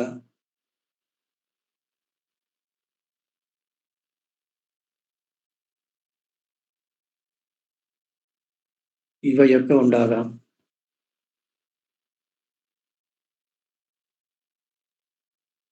ഇവിടെ ശുക്രനും ബാധാസ്ഥാനത്ത് നിൽക്കുന്നു, അതൊരു ദോഷം. ശുക്രൻ ബാധാസ്ഥാനത്ത് നിൽക്കുന്നത് ഒരു ദോഷം. വ്യാഴത്തിന്റെ രാശിയിൽ മാന്തി വന്ന് വ്യാഴ മനുഷ്യനായത് ഒരു ദോഷം. അപ്പൊ രക്ഷസിന്റെ സാന്നിധ്യം ഒന്നിൽ കൂടുതലുണ്ട്. രക്ഷസുകൾ ഒന്നിൽ കൂടുതലുണ്ടെന്നർത്ഥം. ശുക്രനെ കൊണ്ടും വ്യാഴത്തെ കൊണ്ടും രക്ഷസിനെ ചിന്തിക്കുമ്പോൾ ഒന്നിൽ കൂടുതൽ രക്ഷസിന്റെ സാന്നിധ്യം ഉണ്ട്.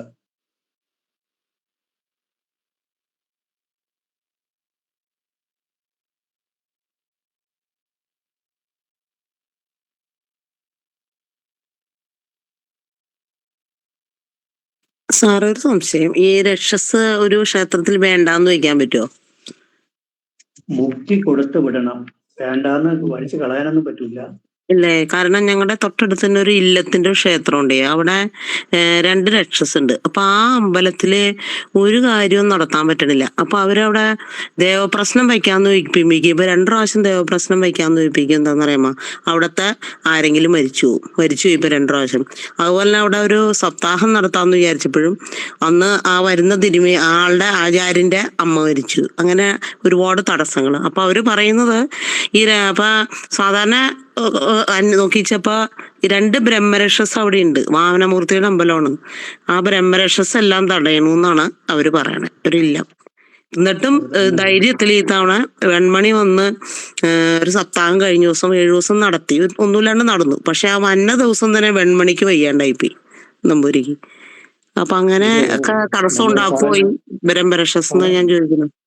പറഞ്ഞ് കേട്ടിട്ടുള്ളതാണ്, അല്ലാതെ ഇതിനെക്കുറിച്ചുള്ള അറിവ്, ഒരു ദൃഢമായ അറിവിന് വേണ്ടി ഞാൻ അങ്ങേയറ്റം ശ്രമിച്ചതാണ്. അങ്ങനെ കുറെ കാര്യങ്ങൾ എനിക്ക് എൻ്റെ അറിവിൽ കിട്ടിയത് ഞാൻ പറയുന്നു, അത്ര തന്നെ. അതായത് ഈ പൂജകൾ ചെയ്യുന്ന കാലഘട്ടത്തിൽ ബ്രാഹ്മണർ പൂജ ചെയ്യുമ്പോൾ ദേവസ്വം അപകരിക്കുക, സ്ത്രീ വിഷയങ്ങളിൽ ചെന്ന് ചാടുക, ഇങ്ങനെയൊക്കെ വരുമ്പോൾ ഇവർക്ക് പെട്ടെന്ന് മുക്തി കിട്ടൂല. മുക്തി കിട്ടാതെ ശാപം കിട്ടും. ശാപം കിട്ടുക എന്ന് പറഞ്ഞു കഴിഞ്ഞാൽ നീ പെട്ടെന്നൊന്നും പോണ്ട, പിടിച്ച് ജയിലിലാക്കുന്നത് പോലെ ഇവിടെ ഇരുന്ന് ശാമ്പ്രാണി തിരിയുടെയും പൂജാദ്രവ്യങ്ങളുടെയും മണവും ഒക്കെ കേട്ട് പൂജകളൊക്കെ പറ്റിക്കൊണ്ട് ഇവിടെ ഇരുന്നിട്ട് സമയമാകുമ്പോൾ മുക്തി കിട്ടി പോയാൽ മതി എന്ന് ശാപം കൊടുക്കുന്ന സാധനങ്ങളെന്നാണ്. ഇങ്ങനെ നിങ്ങൾ ഡിക്ഷണറി എടുത്തിട്ട് നോക്കിയാൽ അറിയാം. ഡിക്ഷണറിയിൽ അതിന് ഒരുപാട് മീനിങ് കൊടുത്തിട്ടുണ്ട്. മലയാള ഡിക്ഷണറിയിൽ, ഭാഷാ നിഘണ്ടുവിലും പിന്നെ വേറെ നിഘണ്ടുവിലൊക്കെ കൊടുത്തിട്ടുണ്ട്. അതിൽ കൊടുത്തിട്ടുള്ള അർത്ഥം ഇതാണ്. ഞാൻ പറഞ്ഞതാണ് ഈ കൊടുത്തിട്ടുള്ള അർത്ഥം. ഈ അർത്ഥമാണ് പറഞ്ഞിട്ടുള്ളത്. അതിനെ പൂജിക്കാൻ പാടില്ല. ഇനി നിങ്ങൾ കന്തഷഷ്ടി കവസം എന്ന് കേട്ടിട്ടുണ്ടോ? തമിഴില് കന്തഷഷ്ടി കവസം.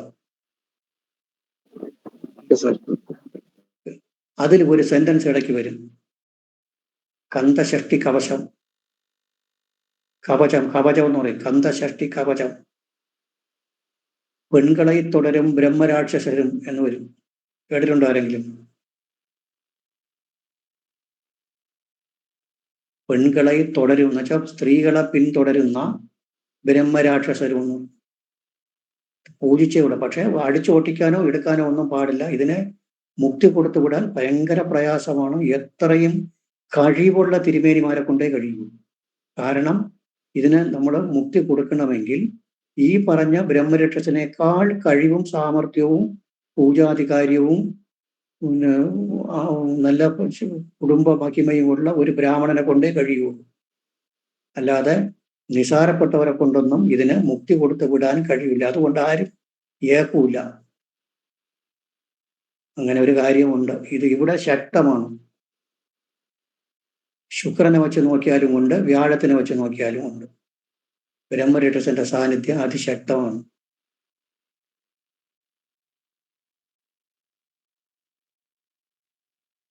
എഴുതിക്കൊണ്ടുവന്ന് വ്യാഴത്തിനെ വെച്ച് നോക്കുമ്പോഴും ശുക്രനെ വെച്ച് നോക്കുമ്പോഴും ബ്രഹ്മരക്ഷസിന്റെ സാന്നിധ്യം ശക്തമാണ്. ഒന്നിൽ കൂടുതൽ സാന്നിധ്യങ്ങളുണ്ട്. ഒന്നിൽ കൂടുതൽ രക്ഷസിന്റെ സാന്നിധ്യമുണ്ട്.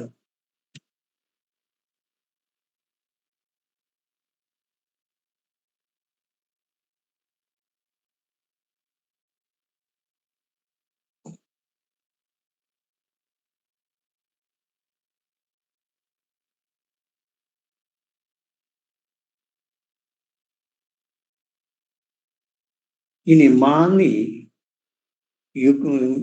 ഉഭയരാശിയിൽ നിന്നാൽ ഒന്നിൽ കൂടുതൽ പ്രേതങ്ങളെ പറയാം. അതിനെക്കുറിച്ച് അറിയാമോ? കേട്ടിട്ടുണ്ടോ?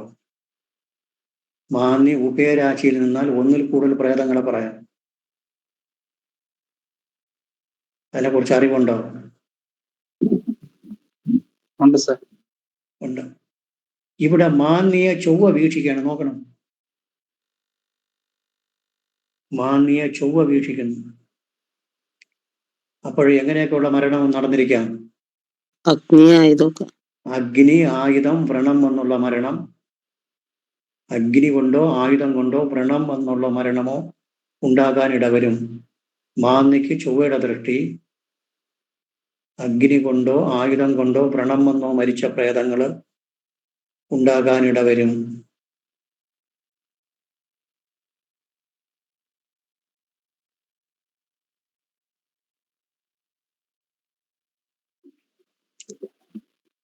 സാർ ഇവിടെ ചിങ്ങൻ രാശി ബാധാരാശി ഇല്ലേ? അപ്പം പിതൃകോപവും അതൊക്കെ പറയരുതോ? അതുകൊണ്ട് അത് വരുന്നുണ്ട്, ഇപ്പൊ വരുന്നുണ്ട്.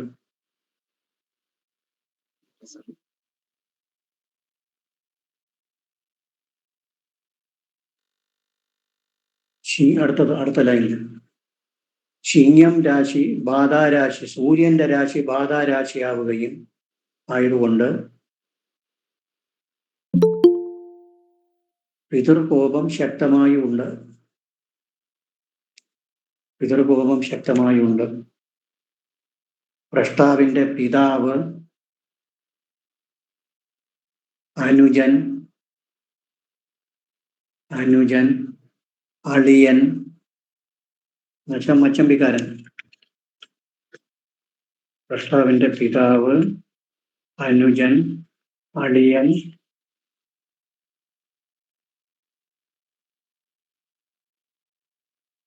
വലിയച്ഛൻ,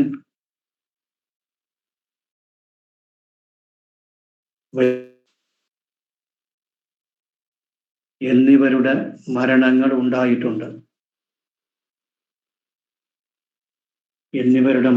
ഉണ്ടായിട്ടുണ്ട്.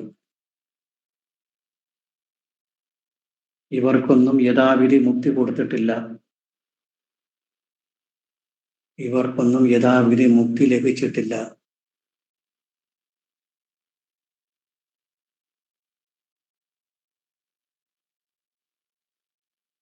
ഇനി ചന്ദ്രൻ, ബാധകാധിപനായ സൂര്യനും ചന്ദ്രനും കൂടി ചിങ്ങൻ രാശി, കർക്കടകൻ രാശി ശരീരത്തിന്റെ ഏത് ഭാഗത്തിനെ സൂചിപ്പിക്കുന്നു? ഈ പിതൃകോപം എന്ന് പറഞ്ഞല്ലോ. പിതൃകോപം പറഞ്ഞ സൂര്യൻ എവിടെ നിൽക്കുന്ന? കർക്കടകത്തിലല്ലേ നിൽക്കുന്നത്? അതെ. കർക്കടകൻ ശരീരത്തിന്റെ ഏത് ഭാഗം? ഹൃദയാഘാതം വന്ന് മരിച്ച ഒരാളുണ്ട്, ഇടയ്ക്ക് മരിച്ചുപോയി, ഒരു 1.5 വർഷമായി. ബാധകാധിപനായ സൂര്യൻ നിൽക്കുന്നത് കർക്കടകൻ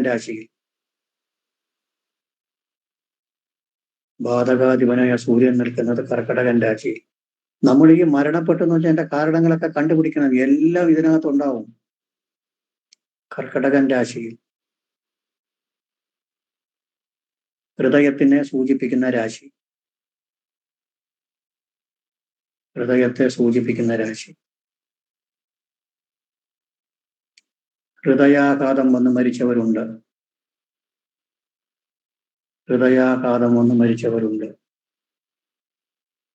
കുജൻ ബാധാരാശിയെ ആസ്പെക്ട് ചെയ്യുന്നുണ്ട്. ഉണ്ട്. ഇനി അത് വന്നില്ല.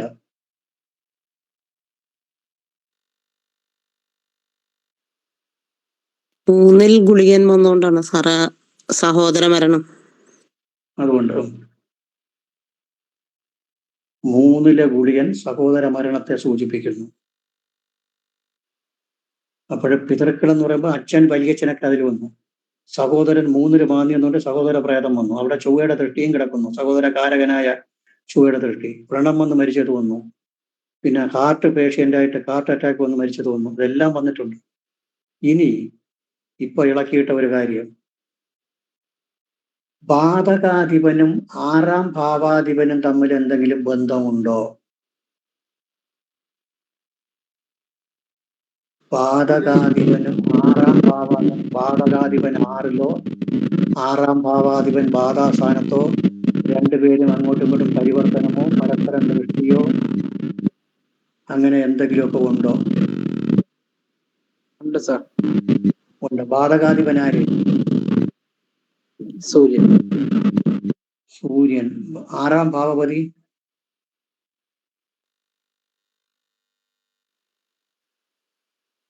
വ്യാഴം.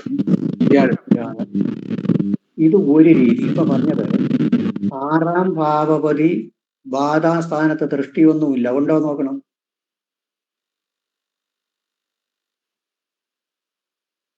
ആറാം ഭാവതി വ്യാഴത്തിന് ബാധാസ്ഥാനത്ത് ദൃഷ്ടിയുണ്ടോ?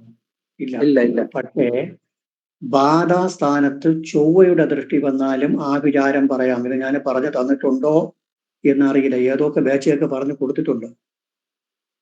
ബാധാസ്ഥാനത്ത് ചൊവ്വയുടെ ദൃഷ്ടി വന്നാലും ആഭിചാരം പറയാം.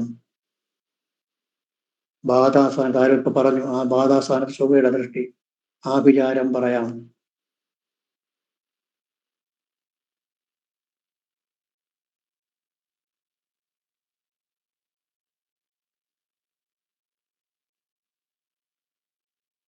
ആഭിചാരം ആര് ചെയ്തിരിക്കാം? എങ്ങനെയുള്ള ആഭിചാരമായിരിക്കും? അതും കൂടി പറയണമല്ലോ.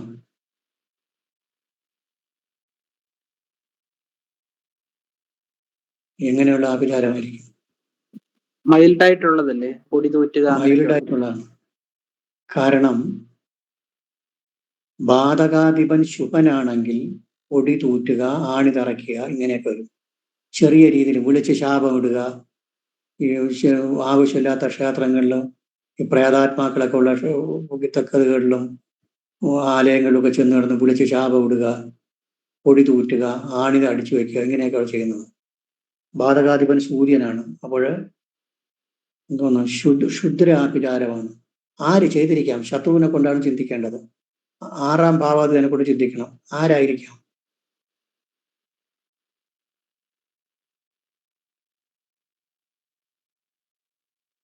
ആറാം ഭാവതി ആര്? ഗുരു. 6ആണ് ശത്രു. ആ 6ന് 3ാം ഭാവതിയും 6ാം ഭാവതിയും ഒരേ ആൾ. അപ്പോൾ സഹോദരനായി കൂടെ? അതെ, സഹോദരൻ തന്നെ കുഴപ്പക്കാരൻ. അപ്പോൾ ഞാൻ പറഞ്ഞത് ഇങ്ങനെ പറഞ്ഞു, സഹോദര സ്ഥാനത്ത് ആരെങ്കിലും ശത്രുക്കളായിട്ടുണ്ടോ? കണ്ടാൽ ഒരു സാത്വിക ചിന്താഗതിയുള്ള ആളിനെ പോലെ തോന്നും. വ്യാഴമായതുകൊണ്ടാണ് അങ്ങനെ പറഞ്ഞത്.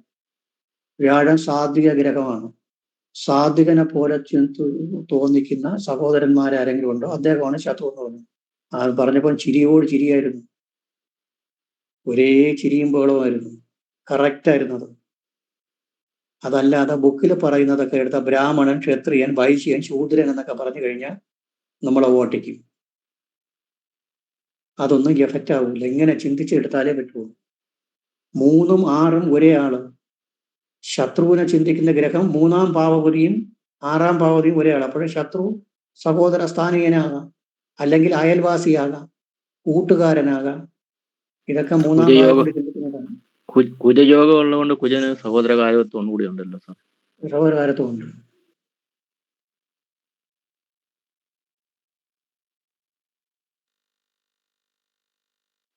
വേറെയും ഉണ്ട്. അയാൾ കുറഞ്ഞ ആളല്ല. ഈ ചൊവ്വയും വ്യാഴവും കൂടി ഒരുമിച്ച് കഴിഞ്ഞാൽ എന്തോന്ന് പറയും? ഈ ശത്രുവിനെ സൂചിപ്പിക്കുന്ന ഗ്രഹം വ്യാഴമാണ്. അത് ചൊവ്വയുമായിട്ടുള്ള യോഗം വന്നു. ചൊവ്വയായിട്ടുള്ള യോഗം വന്നാൽ എന്ത് പറയാം? ഉര്യധ്യക്ഷ സജീവേ ഭവതി നരപതി പ്രാപ്ത വിത്തോ ദ്വിജോ വാ എന്ന് പറഞ്ഞാൽ ചൊവ്വയും വ്യാഴവും കൂടി ഒരുമിച്ച്. അതിന് പറയാൻ കാര്യം, ശത്രുവിനെ സൂചിപ്പിക്കുന്ന ഗ്രഹം വ്യാഴമാണ്. അത് ചൊവ്വയുടെ കൂടി നിൽക്കുമ്പോൾ പുരി അധ്യക്ഷ എന്ന് പറഞ്ഞാൽ പുരി എന്ന് പറഞ്ഞു കഴിഞ്ഞാൽ സദസ്സിൽ, നമ്മുടെ സമൂഹത്തിൽ നല്ല അധ്യക്ഷ സ്ഥാനമൊക്കെ ഉള്ള ഒരാളാണ്. സജീവേ നരപതി പ്രാപ്ത വിത്തോ ദ്വിജോ എന്ന് വെച്ചാൽ ബ്രാഹ്മണൻ എന്ന് തോന്നിക്കും. രാജകാര്യങ്ങളിൽ എന്ന് പറഞ്ഞു കഴിഞ്ഞാൽ നല്ല അംഗീകാരം, ഗവൺമെന്റിലും പൊതുജനങ്ങളുടെ ഇടയിലൊക്കെ അംഗീകാരമുള്ള ഒരാളും ഒരു ബ്രാഹ്മണൻ എന്ന് തോന്നിക്കുന്ന ആളുമാണ്. അതാണ് ഞാൻ പറയാനുള്ള കാര്യം. ഇതിനെല്ലാം കുറെ അറിഞ്ഞിരുന്നാലേ പറ്റുള്ളൂ. കുറെ വായിക്കണം. അത് കറക്റ്റായിരുന്നു, എഴുതിക്കൊള്ളണം.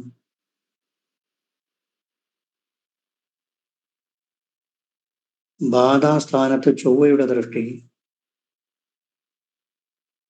ശത്രുബാധയെ സൂചിപ്പിക്കുന്നു.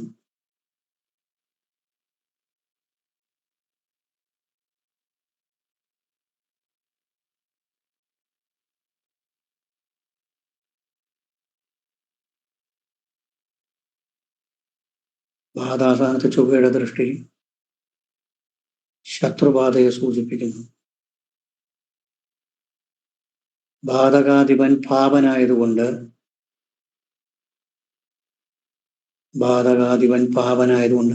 നിങ്ങൾ ഈ നോട്ട് ഇങ്ങനെ പഠിച്ചാൽ മതി. വേറെ ഒരിടവും റെഫർ ചെയ്യേണ്ട ആവശ്യമില്ല. എല്ലാം വിശദീകരിച്ച് തരികയാണ്. ബാധകാധിപൻ പാപനായതുകൊണ്ട്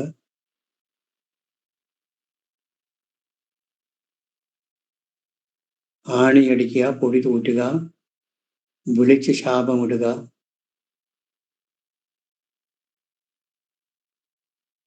തുടങ്ങിയ ലഘുവായ രീതിയിലുള്ള ആഭിചാരമാകാം.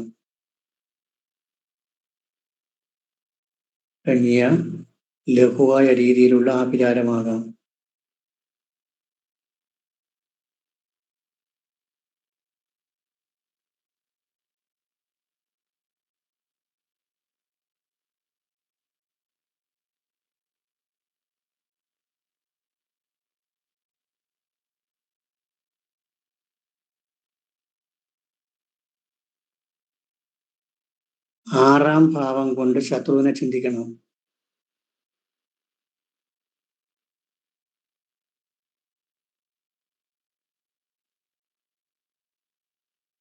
ആറും മൂന്നും ഭാവപതി വ്യാഴമാണ്.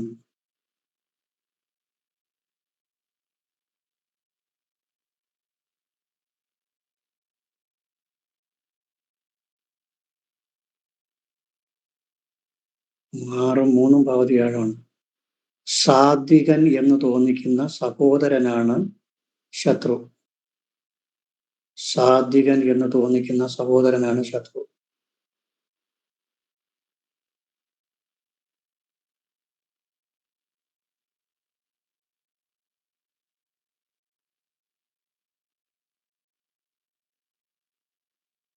സാത്വികൻ എന്ന് തോന്നിക്കുന്ന സഹോദരനാണ് ശത്രു.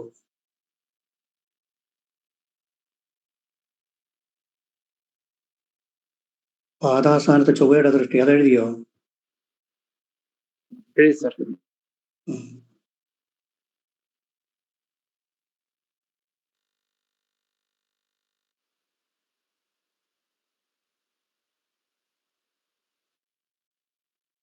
വേറെ ഒരു കാര്യം പറഞ്ഞു എഴുതിയ കർക്കടകൻ രാശിയിൽ നിൽക്കുന്ന സൂര്യൻ ഹൃദയത്തെ സൂചിപ്പിക്കുന്നു. ഹൃദയാഘാതം വന്ന് മരിച്ച ആളുണ്ട് എന്നെഴുതിയല്ലോ, അതെഴുതിയല്ലോ.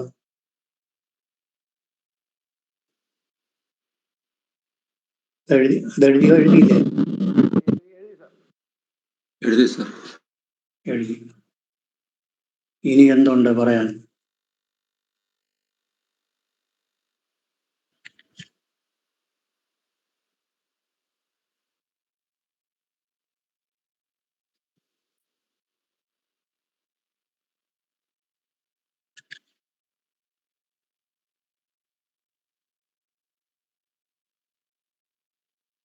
ഇനി വേറെ എന്തെങ്കിലും ഉണ്ടോ എന്ന് നോക്കണം.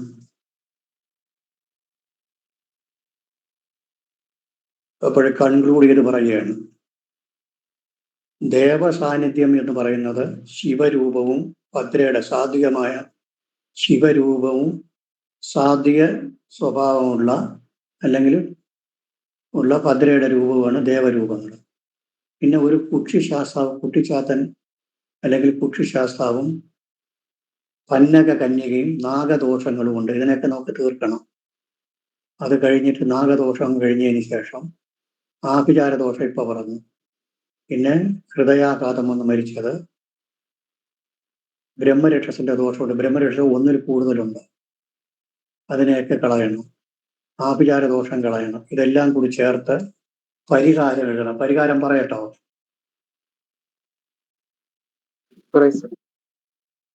പരിഹാരം നമ്മൾ ഇതിനു മുമ്പ് പഠിച്ചിട്ടുണ്ട്. അതേ മോഡൽ തന്നെ. ആ മോഡൽ വരുമ്പോൾ ഞാൻ വിട്ടിട്ട് പോകും. അത് നിങ്ങൾ പൂരിപ്പിച്ചോളണം. പ്രധാനപ്പെട്ട പോയിന്റ് മാത്രം പറഞ്ഞിട്ട് പോകും. ബാക്കിയൊക്കെ നിങ്ങൾ പൂരിപ്പിച്ചോണ്ടാ. പരിഹാര നിർദ്ദേശങ്ങൾ. ആദ്യം 1 ഗണപതി ഹോമം.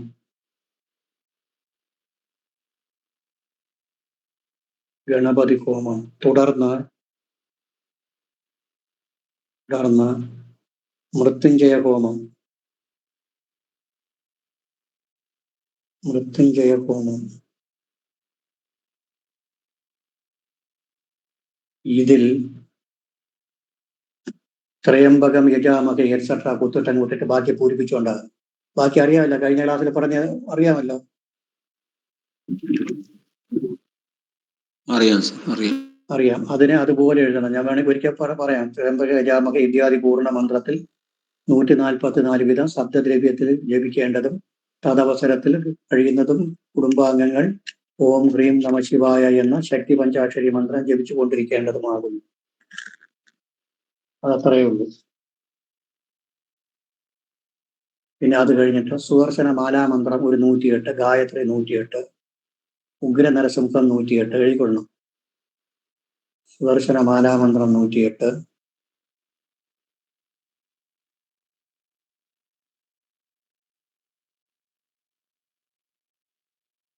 ഗായത്രി 108, ഉഗ്ര നരസിംഹം 108, പ്രേതമുക്തി 3024, പ്രേതമുക്തി 3024, തിലം, തിലം, അനാദി ബ്രാക്കറ്റിലെ അനാദി എക്സെട്ര മന്ത്രത്തിന്റെ പേര് അനാദി ദാനന്ദ ശംഖചക്ര ഗതാഗത അക്ഷയ പുണ്ടരീക അക്ഷപ്രേത മുക്തി പ്രദോപ അനാദി എക്സെട്ര എന്നിട്ട് കൂട്ടാം.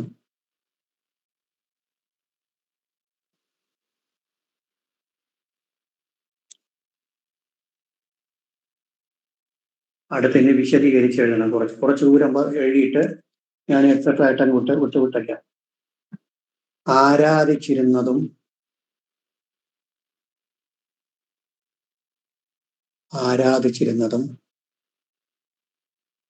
ബാധാരൂപത്തിൽ നിൽക്കുന്നതുമായ രക്ഷസുകളെ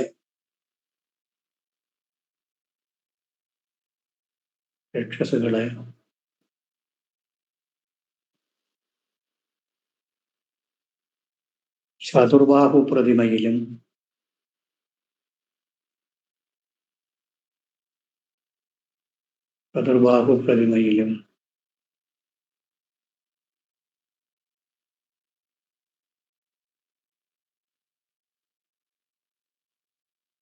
പിതാവ്, അനുജൻ, വല്യച്ഛൻ, അളിയൻ,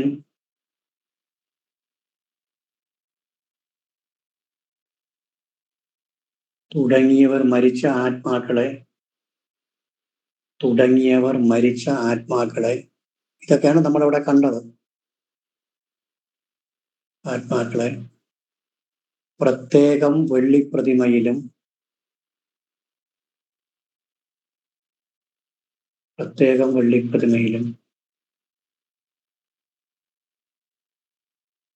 മറ്റ് ജ്ഞാത അജ്ഞാത പ്രേതങ്ങളെ ഒരു പ്രതിമയിലും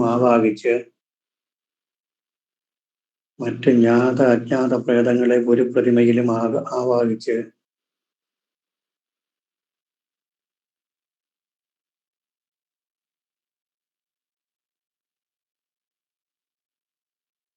തിലം, അന്നം, പായസം, നാളികേരം എക്സെട്ര ബാക്കി നിങ്ങൾ പൂരിപ്പിച്ചുകൊണ്ടാവും. തിലം, അന്നം, പായസം, നാളികേരം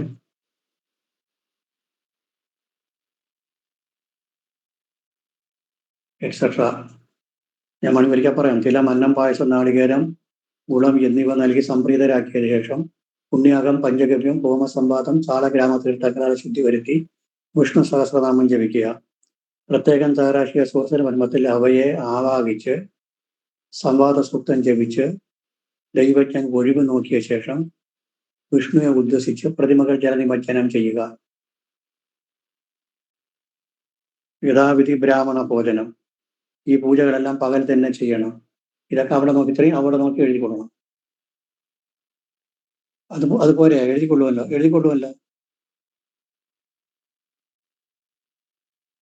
എഴുതിക്കൊള്ളുമോ? സമയം അത്രയും നമുക്ക് ലാഭം വരും. ഇനി അടുത്ത പോയിന്റ്. ആഭിചാരാദി ദോഷങ്ങളെ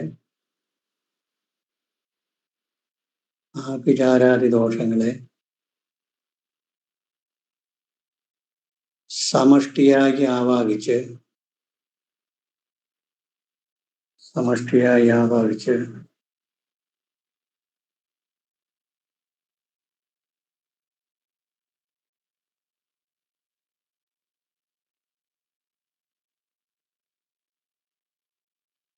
ഭദ്രകാളി പൂജ ചെയ്ത് യഥാവിധി ഉച്ചാടനം ചെയ്യണം.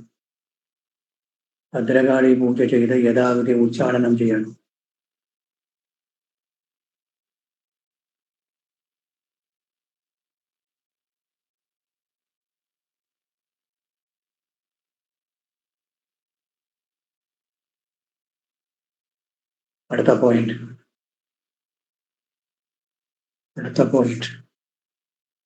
സർപ്പ ദുരിത ദുഷ്കൃത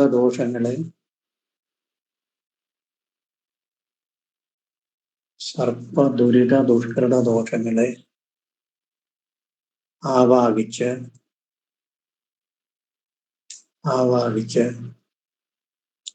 11 പാമ്പുമുട്ട വെള്ളി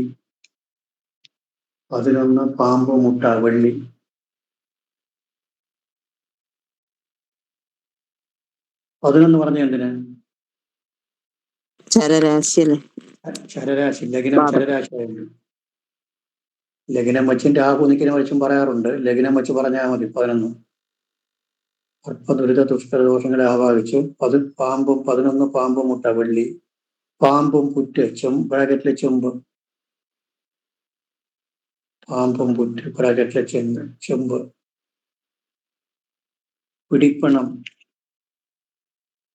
പിടിപ്പണം സഹിതം ബന്ധപ്പെട്ട നാഗക്ഷേത്രത്തിൽ സമർപ്പിക്കണം.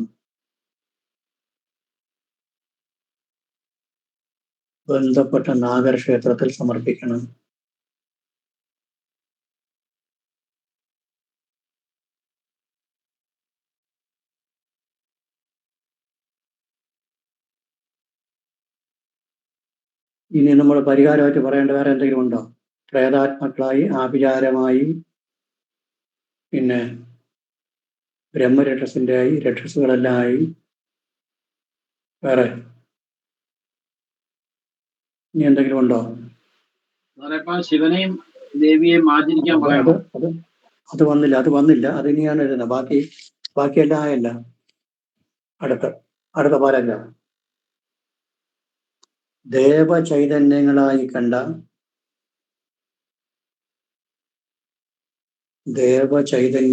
കണ്ട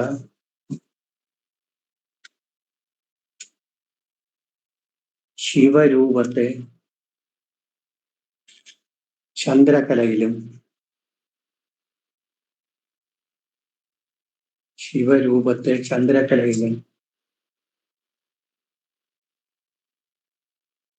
സ്വർണ്ണമാണോ വെള്ളി സാറേ?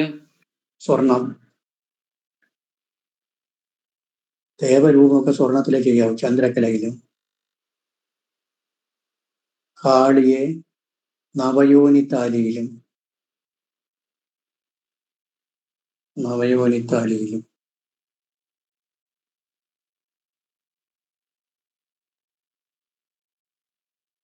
ആവാഹിച്ച്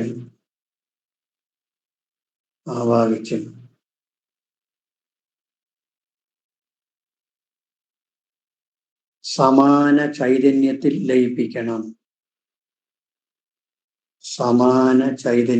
ലയിപ്പിക്കണം.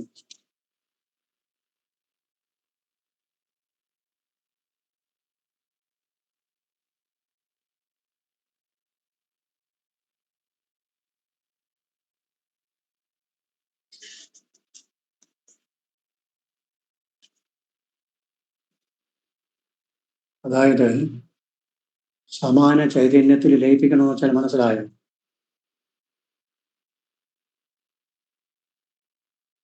ആ വാക്കിന്റെ അർത്ഥം മനസ്സിലായോ? ക്ഷേത്രത്തിലും ഇടണമെന്നില്ല. ശിവനും ഭദ്രയും ഉള്ള ക്ഷേത്രത്തിൽ കൊണ്ടുകൊടുക്കണം. ഇതിനെ കൊണ്ട് കാണിക്കപ്പെട്ടിലേറ്റ് ഇട്ടിട്ട് വരണം. അതായത് നമ്മൾ ആവാഹിച്ച് റെഡിയാക്കി, അതൊക്കെ തിരുപ്പോറ്റിമാരുടെ ജോലിയാണ്. അവർ ആവാഹിച്ചൊക്കെ റെഡിയാക്കി എടുക്കും. ശുദ്ധി വരുത്തി എടുത്ത് റെഡിയാക്കി നമ്മളെ തരും. നമ്മളെ കാണിക്കപ്പെട്ടിലേറ്റ് കൊണ്ടിട്ടിട്ട് വരണം. അല്ലാതെ കൊണ്ടു കൊടുത്താൽ അവർ വാങ്ങില്ല. അത് സമാന ചൈതന്യം എന്ന് പറയുന്നത് ഇത് ഉള്ള ക്ഷേത്രത്തിൽ ആണ് ചെയ്യേണ്ടത്. സമാന ചൈതന്യത്തിൽ ലയിപ്പിക്കണം. ഇതിനായി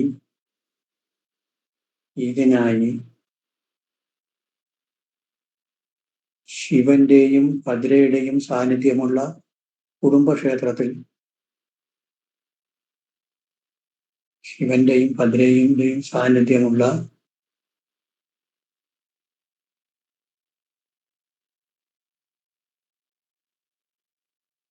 കുടുംബത്തിന്റെ മൂലക്ഷേത്രത്തിൽ, വേറൊരു ക്ഷേത്രമുണ്ട് അവർക്ക്, മൂലക്ഷേത്രം അതാണ്. കുടുംബത്തിന്റെ മൂലക്ഷേത്രത്തിൽ സമർപ്പിക്കുകയും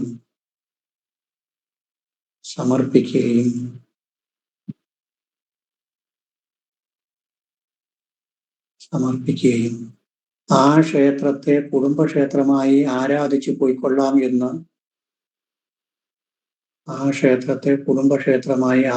പോയിക്കൊള്ളാം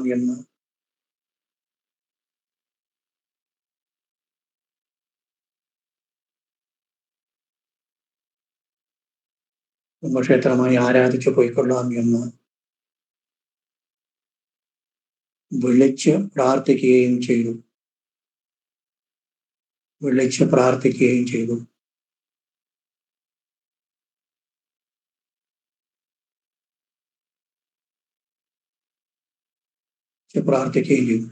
എന്നിട്ട് ഈശ്വരഹിതം നോക്കിയതിൽ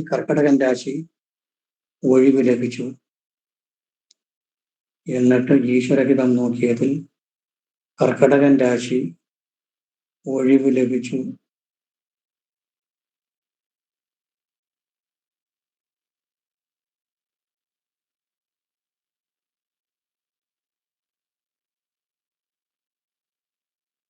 ഈശ്വരഹിതം കൊണ്ട്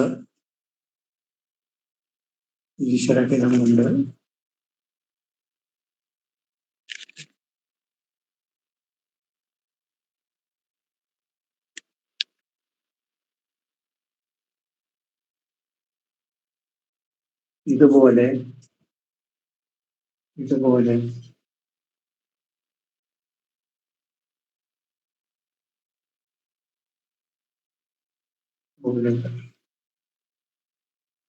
കുക്ഷി ശാസ്താവ് അല്ലെങ്കിൽ കുട്ടിച്ചാത്തനെയും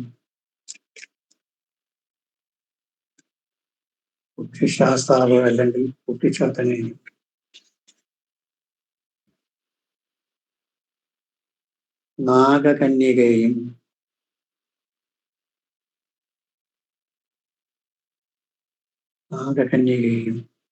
യഥാവിധി ആവാഹിച്ച്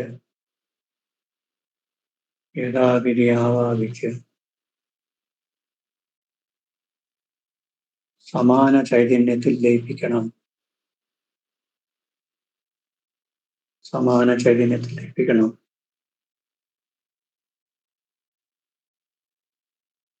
അത് നമ്മൾ പ്രശ്ന സമയത്ത് പറ്റിയില്ല. കാരണം എവിടെ ക്ഷേത്രം ഉണ്ട് എന്നുള്ളത് അവർക്ക് അറിഞ്ഞുകൂടായിരുന്നു. അത് പൂജാ സമയത്ത് നോക്കിയാലും മതി. ഇപ്പൊ എവിടെ നിൽക്കും എന്നുള്ളത് പൂജ ചെയ്യുമ്പോൾ നോക്കിയിരുന്നാലും കുഴപ്പമില്ല. ഇത് നമുക്ക് അപ്പോൾ നോക്കാൻ പറ്റിയില്ല. അതുകൊണ്ടാണ് അതിനെ മാറ്റി എഴുതിയത്. അടുത്തത്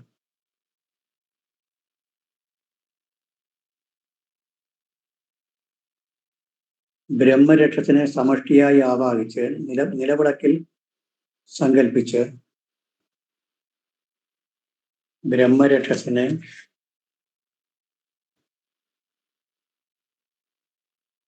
സമഷ്ടിയായി ആവാഹിച്ച്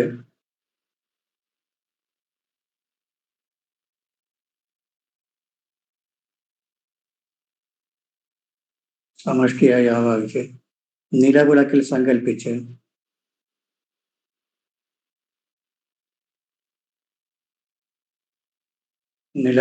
സങ്കല്പിച്ച്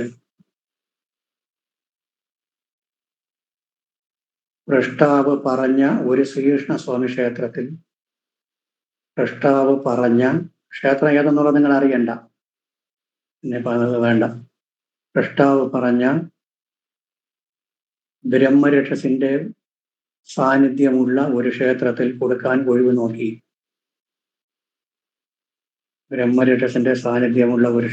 കൊടുക്കാൻ ഒഴിവ് നോക്കി.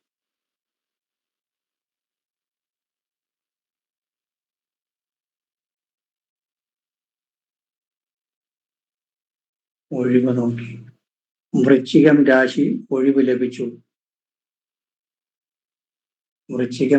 ഒഴിവ് ലഭിച്ചു.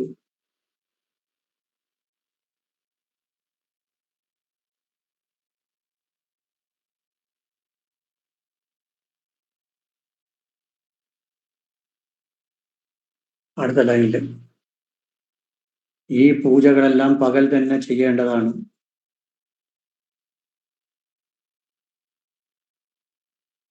ഈ പൂജകളെല്ലാം പകൽ തന്നെ ചെയ്യേണ്ടതാണ്.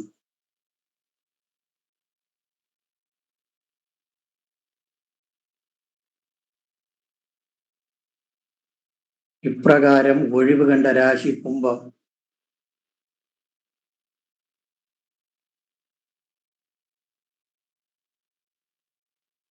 ഇപ്രകാരം ഒഴിവ് കണ്ട രാശി കുംഭം.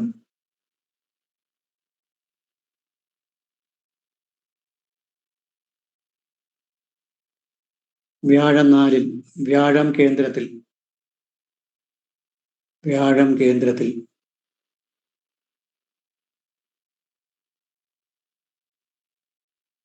ഇത്രയും മതിയോ എന്ന് ഒഴിവ് നോക്കണം. നമ്മൾ എന്തെങ്കിലും വിട്ടുപോയിട്ടുണ്ടെങ്കിൽ കിട്ടൂല. ഏതെങ്കിലുമൊക്കെ നമ്മൾ വിട്ടിട്ടുണ്ടെങ്കിൽ, നമ്മൾ ഒഴിവ് നോക്കിയിട്ട് എന്തെങ്കിലും ബാക്കി ഉണ്ടെന്നുണ്ടെങ്കിൽ കിട്ടൂല. കിട്ടിയില്ലെന്നുണ്ടെങ്കിൽ നമുക്ക് എന്തെങ്കിലും നമ്മൾ വിട്ടുപോയിട്ടുണ്ടെന്ന് അർത്ഥം. അതല്ലെന്നുണ്ടെങ്കിൽ ചിലപ്പം പൂജയുടെ അളവിനെ കൂട്ടേണ്ടി വരും, മന്ത്രത്തിന്റെ അളവിനൊക്കെ കൂട്ടേണ്ടി വരും, അങ്ങനെയൊക്കെ വരും. അടുത്ത ലൈനില് ഒരു കർമ്മിക്ക് ഒഴിവ് നോക്കി. ഒരു കർമ്മിക്ക് ഈ എക്സ് എന്ന് കണക്കാക്കുക. ഒരു കർമ്മി എക്സ്, ഒരു കർമ്മി. ഒരു കർമ്മിക്ക് ഒഴിവ് നോക്കി.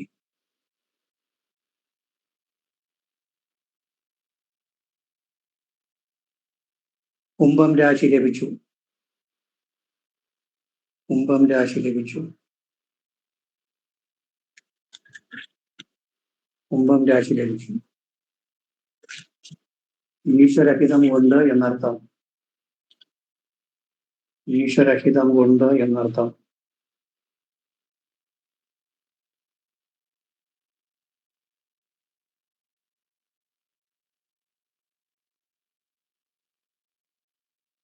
ഇനി ഒരു 5 മിനിറ്റോ 7 മിനിറ്റോ നോക്കി ഇതിനെക്കുറിച്ച് ഒരു ചർച്ച ചെയ്യാം. എന്തെങ്കിലും സംശയങ്ങൾ ഇതിനകത്ത് നിൽക്കത്തക്ക രീതിയിൽ സംശയങ്ങളുണ്ടെങ്കിൽ ചർച്ച ചെയ്തിട്ട് നിർത്താം.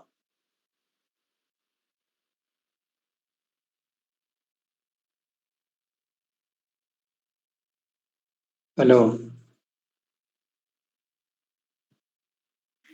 സാറേ, ഈ മൃത്യുഞ്ജയ ഹോമത്തിലാണോ സാറേ ഈ സുദർശന മന്ത്രവും ഉഗ്ര നരസിംഹ മന്ത്രവും ഒക്കെ നമ്മൾ ജപിക്കുന്നത്? ഇങ്ങനെ അതോ മൃത്യുഞ്ജയ മന്ത്രവും സുദർശന മന്ത്രവും നരസിംഹ മന്ത്രവും ഗായത്രിയൊക്കെ മൃത്യുഞ്ജയ ഹോമം നടത്തുമ്പോഴാണോ ജപിക്കുന്നത്? അതോ സുദർശനം പ്രത്യേകം നടത്തണോ? സുദർശനം നമ്മൾ എഴുതിയില്ലേ? ആ സുദർശന മന്ത്രമാണ് എഴുതിയത്. ആ സുദർശന ഹോമം പ്രത്യേകം നടത്തണം, കാരണം ആവാഹനം ഉള്ളതുകൊണ്ട്.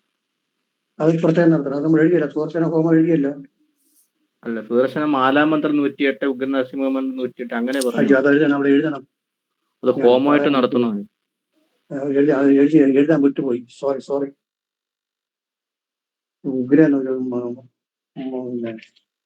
മൃത്യുഞ്ജയം കഴിഞ്ഞ ഉടൻ അവിടെ എഡിറ്റോട്ട് എഴുതണം. വിട്ടുപോയി. മൃത്യുഞ്ജയം കഴിഞ്ഞ ഉടൻ സുദർശന ഹോമം.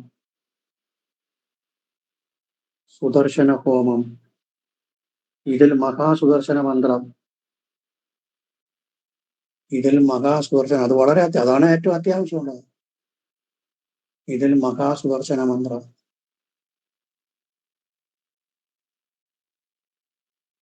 ഓം ഹ്രാം ഹ്രീം ഷൗം. ഓം ഹ്രാം ഹ്രീം ഷൗം. ഈക്ഷ ചന്ദ്രകല റൗം. ഈ പറഞ്ഞത് വലിയ ഉപകാരം. ഈക്ഷ ചന്ദ്രകല റൗം എക്സെട്ര. ബാക്കി അവിടെ നോക്കി പൂരിപ്പിച്ചുണ്ടാകും. അതായത് മഹാസുദർശന മന്ത്രം ഓം ഹ്രാം ശ്രീം ഷൗം നമോ ഭഗവതേ ഓപോ സുദർശന ചക്ര. ആ മന്ത്രം 336 വിധം കടലാടി കവിസ് നെയ്യ് അങ്ങനെ 1008. അത് കഴിഞ്ഞിട്ടാണ് മാലാമന്ത്രവും കാര്യം പറയുന്നത്.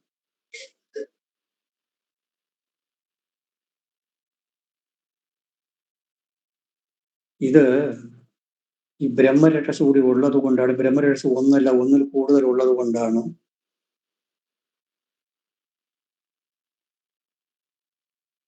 ഈ മൃത്യുഞ്ജയം കൂടി ജപിക്കാൻ പറഞ്ഞു. മൃത്യുഞ്ജയം ജപിക്കാതെ ചെയ്ത് കഴിഞ്ഞാൽ കിട്ടൂല.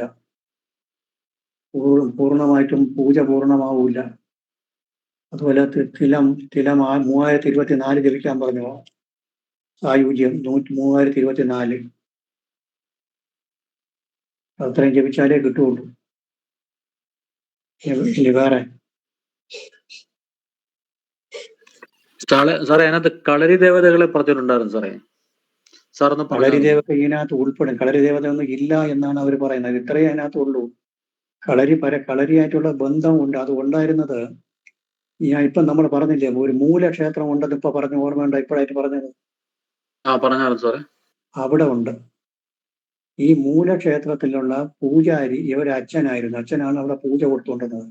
ആ പൂജ കൊടുത്തുകൊണ്ടിരുന്ന ആള് അവിടെയുള്ള ചൈതന്യങ്ങളെ ഇവരെ വീട്ടിൽ കൊണ്ടുവന്ന് ഒരു തെക്കത് പോലെയൊക്കെ വെച്ച് അവിടെ കൊണ്ട് വെച്ചതാണ് കാര്യം. അപ്പോൾ ഇതിനെല്ലാം കൊണ്ട് അവിടെ കൊടുത്തു കഴിയുമ്പോൾ തീരും. ഇതൊക്കെ അവിടെയാണ് ഉള്ളത്, മൂലക്ഷേത്രത്തിലാണ് ഉള്ളത്. കളരിദേവന്മാരൊക്കെ അവിടെയുള്ളൂ, ഇവിടെ ഇല്ല.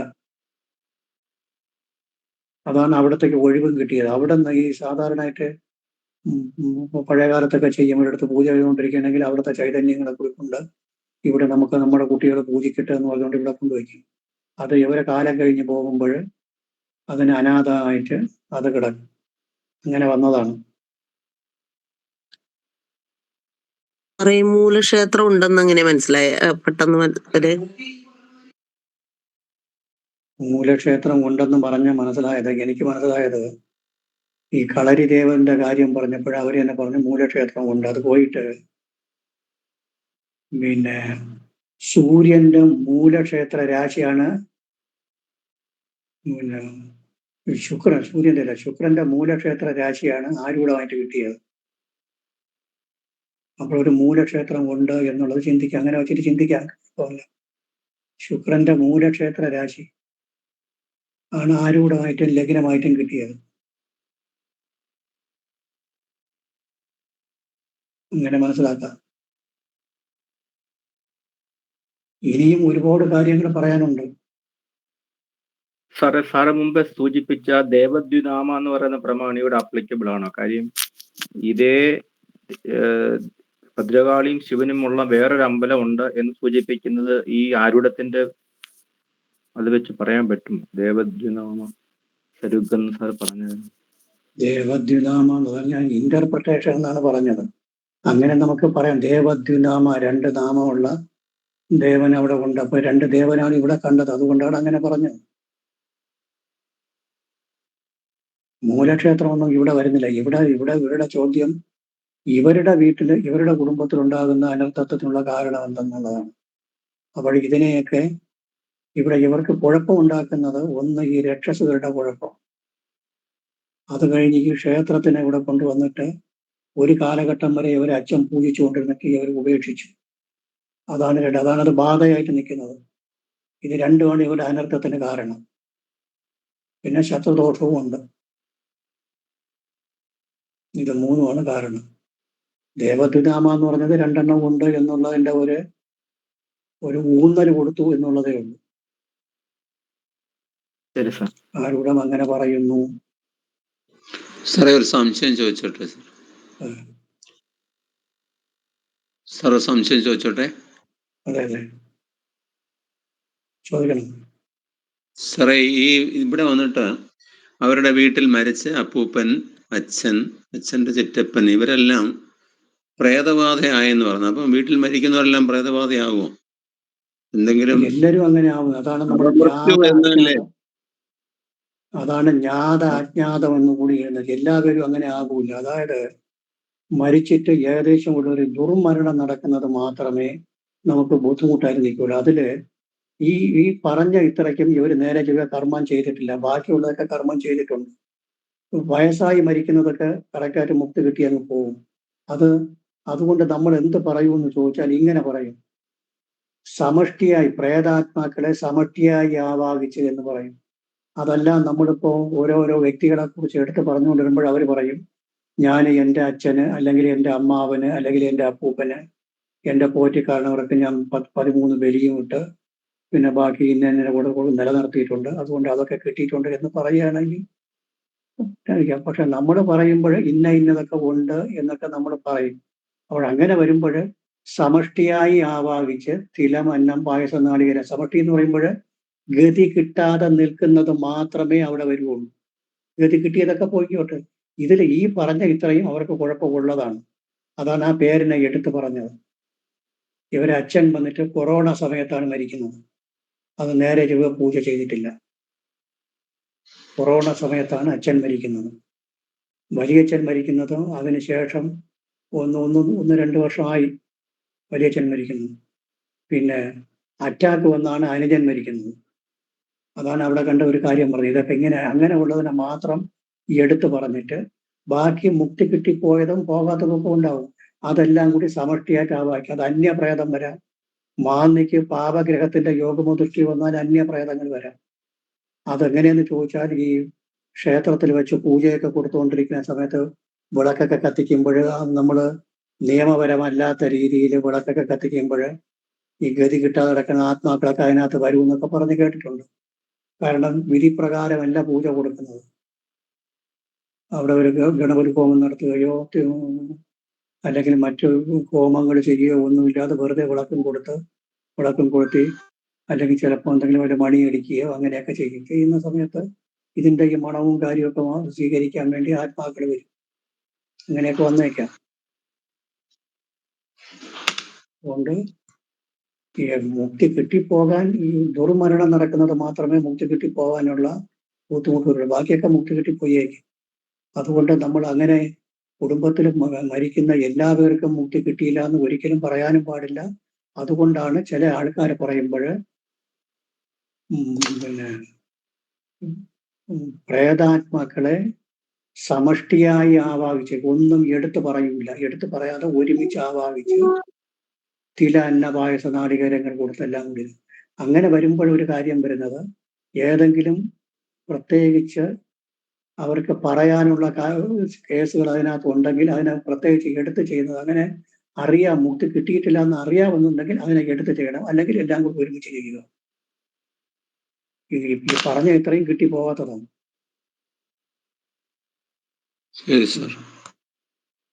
സാറേ, വേറൊന്ന്, ഈ ബ്രഹ്മരക്ഷസ് എന്ന് പറയുന്ന ഒരിടത്ത് ഇങ്ങനെയുണ്ട്, ദേവസ്വം അപഹരിക്കുക എന്നാണ്. ഇവിടെ നമ്മൾ ബ്രഹ്മസ്വം അപഹരിച്ച എന്നാണ് കൂടെ. പക്ഷെ അത് ബ്രഹ്മസ്വം എന്ന് പറയുമ്പോൾ ഒരു ബ്രാഹ്മണന്റെ തന്നെ സ്വത്ത് അപഹരിക്കാറില്ലേ, അതുപോലുള്ള കാര്യങ്ങൾ അപഹരിക്കുന്നതല്ലേ. ശരിക്കും പറഞ്ഞാൽ ക്ഷേത്രങ്ങളിലും ഒക്കെ പോയിട്ട് ബ്രഹ്മസ്വം അത് ഇങ്ങനെ ഡിക്ഷണറിയിൽ പറയുന്നു എന്നാണ് ഞാൻ പറയുന്നത്. അതെങ്ങനെയാന്ന് ചോദിച്ചാൽ, പണ്ട് കാലങ്ങളിൽ നമ്മൾ ഇന്നത്തെ കാലത്താണ് ഇതൊക്കെ ഭയങ്കര സ്ട്രിക്റ്റ് ആയിട്ടുള്ള നിയമവും പിന്നെ ഭൂമിക്കൊക്കെ വലിയ വിലയും വന്ന് പണ്ടൊക്കെ നമുക്കൊക്കെ അറിയാം, തിരുമേനിമാര് താമസിക്കുമ്പോൾ അവർക്കൊരു താമസിക്കാൻ വേണ്ടി ഒരു സ്ഥലം കൊടുക്കും.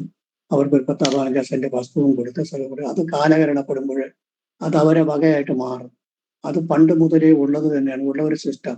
അത് കാലഹരണപ്പെട്ട് വന്നിട്ട് ഭൂമിക്കൊക്കെ വില കയറിയപ്പോൾ അവരെ അവിടെ അടിച്ചോട്ടിക്കുക, ഇങ്ങനെയൊക്കെ ഉള്ളതൊക്കെ ചെയ്യുമ്പോൾ അവർ സാത്വിക ചിന്താഗതിക്കാരാണ്.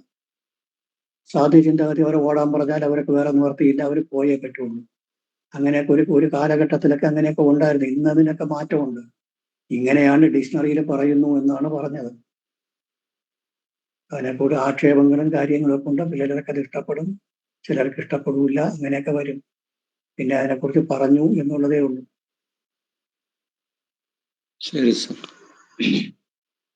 എന്തായിരുന്നാലും അതിനെ നമ്മൾ മുക്തി കൊടുത്ത് വിടണം. കാരണം ഒരു കാലഘട്ടം വരെ അവരെ പൂജിച്ചാൽ ഒന്നും ചെയ്യൂല എന്ന് പറയുന്നു. അവർക്ക് മുക്തി കിട്ടേണ്ട സമയം വരുമ്പോൾ മുക്തി കൊടുത്തേ പറ്റുള്ളൂ.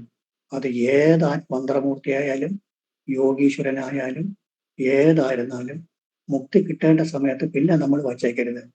അവർക്ക് മുക്തി കൊടുത്ത് വിട്ടേക്കണം. അതാണ് നമ്മളെ ഷോർട്ട് പോയിന്റ്. പിന്നെ അവർ നമുക്ക് ഉപദ്രവം ഉണ്ടാകും.